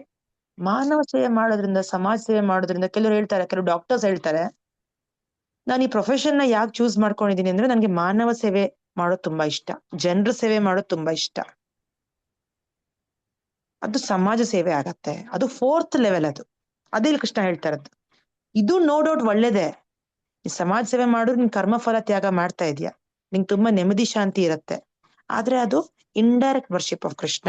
ಬಟ್ ನಿಧಾನವಾಗಿ ತುಂಬಾ ದೀರ್ಘಕಾಲ ಆದ್ಮೇಲೆ ನಿಂಗೆ ಗೊತ್ತಾಗತ್ತೆ ದಟ್ ಕೃಷ್ಣನ ಡೈರೆಕ್ಟ್ ವರ್ಷಿಪ್ ಅಂದ್ರೆ ಅದು ಟಾಪ್ ಮೋಸ್ಟ್ ಲೆವೆಲ್. ಅದು ಏನಂತಾರೆ, ನೀವು ತಿರುಪತಿಗೆ ಹೋಗ್ತಿರಲ್ವಾ, ತಿರುಪತಿದಲ್ಲಿ ಒಂದು ಇದೆಯಲ್ವಾ, ಕ್ಯೂ ಇದೆಯಲ್ವಾ ಮಾತಾಜಿ, ಏನಂತಾರೆ ಅದು, ಫಾಸ್ಟ್ ಟ್ರ್ಯಾಕ್ ಕ್ಯೂ ಇದೆ ಅಲ್ವಾ. ಸ್ಪೀಡ್ ಆಗಿ ಹೋಗ್ಬೋದು ನೀವು ದರ್ಶನ ತಗೊಳಕ್ಕೆ, ಅದಕ್ಕೆ ಜಾಸ್ತಿ ದುಡ್ಡು ಕೊಡ್ಬೇಕು ನೀವು. ಹೌದಾ? ಹೋಗಿದ್ದೀರಾ ಇಲ್ವಾ ಎಲ್ರು? ಶೀಘ್ರ ದರ್ಶನ್. ಶೀಘ್ರ ದರ್ಶನ್ ಎಷ್ಟು ಕೊಡ್ತೀರಾ ಅದಕ್ಕೆ? 300, 300. 300 ರೂಪಾಯಿ. 300 ರೂಪಾಯಿ ಕೊಟ್ಬಿಟ್ಟು ನೀವು ಹೋಗ್ತೀರಾ. ಜಸ್ಟ್ ಯೋಚನೆ ಮಾಡಿ, ನೀವು 300 ರೂಪಾಯಿ ಆಗ್ಲೇ ನಿಮ್ ಪರವಾಗಿ ಆಗ್ಲೇ ಕಟ್ಟಾಗೋಗಿದೆ. ಮಾತಾಜಿ ನಿಮ್ಮ ಹತ್ರ ಶೀಘ್ರ ದರ್ಶನ್ ಟಿಕೆಟ್ ಇದೆ ತಗೊಳ್ಳಿ ಅಂದ್ರೆ ಏನಂತೀರಾ? ಇಲ್ಲ, ನಾನ್ ಲಾಂಗ್ ರೂಟ್ ಅಲ್ಲಿ ಹೋಗ್ತೀನಿ ಅಂತೀರಾ? ಇಲ್ಲ, ನಾವ್ ಹಂಗನ್ನಲ್ಲ. ಹೌದಾ? ಎಲ್ಲಿ ತೋರ್ಸಿ, ಯಾವಾಗ ತಗೊಂಡಿದ್ದಾನಿದ್ದು ನಂಗೆ ಗೊತ್ತೇ ಇಲ್ಲ ಅಂತೀವಿ ನಾವು. ರೆಡಿ ಇದೆ ತಗೊಳ್ಳಿ, ನೀವು ಹೊರಡೆ ಹೋಗಿ ಅಂತಾರೆ ಫಸ್ಟ್. ಅಯ್ಯೋ ಬನ್ನಿ ಹೋಗೋಣ ಅಂತ ನಾವು ಹೊರಡ್ತೀವಿ ಹೊರಡು. ಅದು ಭಕ್ತಾದಿಗಳಂದ್ರೆ ಶೀಘ್ರ ದರ್ಶನಗೆ ರೆಡಿ ಇದಾರೆ ಅವರು. ಓಕೆನಾ? ಬಟ್ ಯಾರು ಇಂಡೈರೆಕ್ಟ್ ಆಗಿ ಸಮಾಜ ಸೇವೆ ಅಂತ ಹೋಗ್ತಾ ಇದಾರೋ ಅವ್ರು ಬರ್ತಾರೆ ನಿಧಾನವಾಗಿ, ಕ್ಯೂ ಎಲ್ಲ ಮುಗಿಸ್ಕೊಂಡು, ಸುಸ್ತು ಹೊಡ್ಕೊಂಡು, ನಿಂತ್ಕೊಂಡು, ದಬ್ಕೊಂಡು, ಎಲ್ರು ತಳ್ಕೊಂಡು, ಮಧ್ಯಾಹ್ನದ ಹೊತ್ತು ಯಾವೆಲ್ಲ ಮುಡ್ತಾರೆ. ಅಷ್ಟೊತ್ತಿಗೆ ಸುಸ್ತು ಹೊಡೆದಿರ್ತಾರೆ. ಕೃಷ್ಣ ವೆಂಕಟೇಶ್ವರ ನೋಡೋಷ್ಟೊತ್ತಿಗೆ ಅವ್ರಿಗೆ ಕಣ್ಣೆಲ್ಲ ಹತ್ತೋಗಿರತ್ತೆ. ಯಾವ್ದ್ ಬೇಕು ನಿಮ್ಗೆಲ್ರಿಗೂ? ಶೀಘ್ರ ದರ್ಶನ್ ಟಿಕೆಟ್ ಬೇಕಾ? ನಿಧಾನವಾಗಿ ಬರ್ತೀರಾ? ಹೇಳಿ ನೀವೆಲ್ಲರೂ, ಯಾವ್ದ್ ಬೇಕು ನಿಮ್ಗೆ? ಶೀಘ್ರ ದರ್ಶನ ಡೈರೆಕ್ಟ್ ಬೇಕಾ? ಶೀಘ್ರ ದರ್ಶನ ಅಲ್ವಾ? ಬೇಗ್ಲಿ ಎದುರಿಗೆ ನಮ್ಗೆ ಸಿಗ್ತಾ ಇದೆ, ಟಿಕೆಟ್ ಸಿಗ್ತಾ ಇದೆ. ನಾವೆಲ್ಲರೂ ಇದೀವಿ, ಆಗ್ಲೇ ಶೀಘ್ರ ದರ್ಶನ ಟಿಕೆಟ್ ತಗೊಂಡ್ ಆಗೋಗಿದೆ. ನಾವೀಗ ಇಂಡೈರೆಕ್ಟ್ ಮೆಥಡ್ ಹೋಗೋ ಅವಶ್ಯಕತೆ ಇಲ್ಲ. ನಾವು ಸುತ್ತು ಬಳಸಿ ಹೋಗ್ಬೇಕಾಗಿಲ್ಲ ಇವಾಗ ಕೃಷ್ಣನ್ ಹತ್ರ. ನಾವು ಡೈರೆಕ್ಟ್ ಆಗಿ ಕೃಷ್ಣನ್ ಹತ್ರ ಓಡ್ಬಿಡ್ತೀವಿ. ನಾವು ಡೈರೆಕ್ಟ್ ಆಗಿ ಆ ಗರ್ಭಗುಡಿ ಒಳಗಡೆ ಹೋಗ್ಬಿಡ್ತೀವಿ. ನಾವು ಅಲ್ಲಿ ಹತ್ರದಲ್ಲಿ ನಾವು ಸೇವೆ ಮಾಡ್ತೀವಿ. ನಾವು ನಿಧಾನಕ್ಕೆ ಬರ್ತಾರೆ. ಯಾರಿಗೆ ನಂಬಿಕೆ ಶ್ರದ್ಧೆ ಇಲ್ವೋ ಅವ್ರು ನಿಧಾನಕ್ಕೆ ಬರ್ತಾರೆ ಅಷ್ಟೇ. ಬಟ್ ಬರ್ತಾರೆ, ಅವರು ಬರ್ತಾರೆ. ಕೆಲವು ಕಾಲ ಆದ್ಮೇಲೆ ಬರ್ತಾರೆ, ಕೆಲವು ಜನ್ಮಗಳಾದ್ಮೇಲೆ ಬರ್ತಾರೆ. ಚೆನ್ನಾಗ್ ಅವರು ಕಲ್ತ್ಕೊಂಡು, ಪಾಠ ಕಲ್ತ್ಕೊಂಡು, ಚೆನ್ನಾಗಿ ಹೊಡ್ಸ್ಕೊಂಡು ಮಾಯಾದೇವಿ ಹತ್ರ ಬರ್ತಾರೆ. ಉಸ್ಸಪ್ಪ ಅಂತ ಬರ್ತಾರೆ.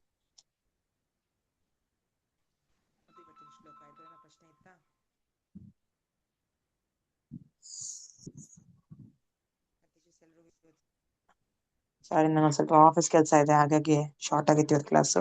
ಬಟ್ ಅದು ಮಾಡ್ಬೇಕು ಅಂತ ತುಂಬಾ ಮನ್ಸಿತ್ತು, ಅದಕ್ಕೆ ಇಷ್ಟ ಮಾಡಿದ್ವಿ. ಸೊ ನಾಳೆ ಕಂಟಿನ್ಯೂ ಮಾಡೋಣ ಡೆಫಿನೆಟ್ಲಿ ಡಿವೋಟೀಸ್. ಓಕೆನಾ? ನಾಳೆ ಸಹ ಕರೆಕ್ಟ್ ಟೈಮ್ ನಾನು ಬರ್ತೀನಿ. ಇಲ್ಲಿವರೆಗೂ ಏನಾದ್ರು ಪ್ರಶ್ನೆ ಇದೆಯಾ ಯಾರಿಗಾರು? ಇವತ್ತು ಎಲ್ರಿಗೂ ಅರ್ಥ ಆಯ್ತಲ್ವಾ ಶ್ಲೋಕಾಸು? ತುಂಬಾ ಮುಖ್ಯವಾದಂತ ಶ್ಲೋಕ ಇದು. ಅದಕ್ಕೆ ಒಂದ್ ಸ್ವಲ್ಪ ಸ್ಲೋ ಹೋಗ್ತಾ ಇದೀನಿ ನಾನು. ಚೆನ್ನಾಗಿ ಅರ್ಥ ಮಾಡ್ಕೋಬೇಕು ನಾವು ಅಂತ. ಯಾಕಂದ್ರೆ ಇದು ಸ್ಟೇಜಸ್ ಆಫ್ ಭಕ್ತಿ, ಇದು ಲೆವೆಲ್ಸ್ ಆಫ್ ಭಕ್ತಿ, ಇದು ವೆರಿ ಇಂಪಾರ್ಟೆಂಟ್ ಇದು. ಓಕೆನಾ? ಇದು ಕ್ಲಾರಿಟಿ ಇದ್ರೆ ನಮ್ಮ ಜೀವನದಲ್ಲಿ, ಅವಾಗ ನಾವು ಭಕ್ತಿ ತುಂಬಾ ಚೆನ್ನಾಗಿ ಮಾಡ್ತೀವಿ. ಅವಾಗ ನಾವು ಮಾಡ್ತಾರ ಭಕ್ತಿಗೆ ನಮ್ಗೆ ಉತ್ತರ ಸಿಗತ್ತೆ. ಅಂದ್ರೆ ನಾವೆಲ್ಲ ಏನು ಭಕ್ತಿ ಸ್ಟೆಪ್ಸ್ ತಗೋತಾ ಇದೀವಿ, ಏನ್ ನಾವೆಲ್ಲ ನಿಯಮಗಳ ಆಚರಿಸಿ, ಎಲ್ಲೂ ಅದು ವೇಸ್ಟ್ ಆಗಲ್ಲ. ಎಲ್ಲೂ ಅದು ಕೆಳಮಟ್ಟದಲ್ಲ, ಅದು ಟಾಪ್ ಮೋಸ್ಟ್ ಅಂತಾನೆ ಕೃಷ್ಣ.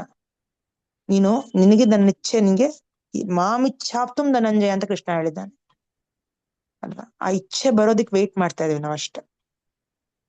ಆಮೇಲೆ ಆಗ್ಲೇ ಸ್ವಲ್ಪ ಜನಕ್ಕೆ ಬಂದಿರ್ಬೋದು. ಕೆಲವು ಡಿವೋಟೀಸ್ ಹೇಳ್ತಾರೆ, ಮಾತಾಜಿ ನಂಗೆ ಒಂದ್ ದೀಕ್ಷೆ ಒಂದ್ ಸಿಕ್ಕಿದ್ರೆ ಸಾಕು, ನಂಗೆ ಇನ್ನೇನ್ ಬೇಡ ಅಂತಾರೆ ಒಬ್ರು ಮಾತಾಜಿ ಹೇಳ್ತಾರೆ.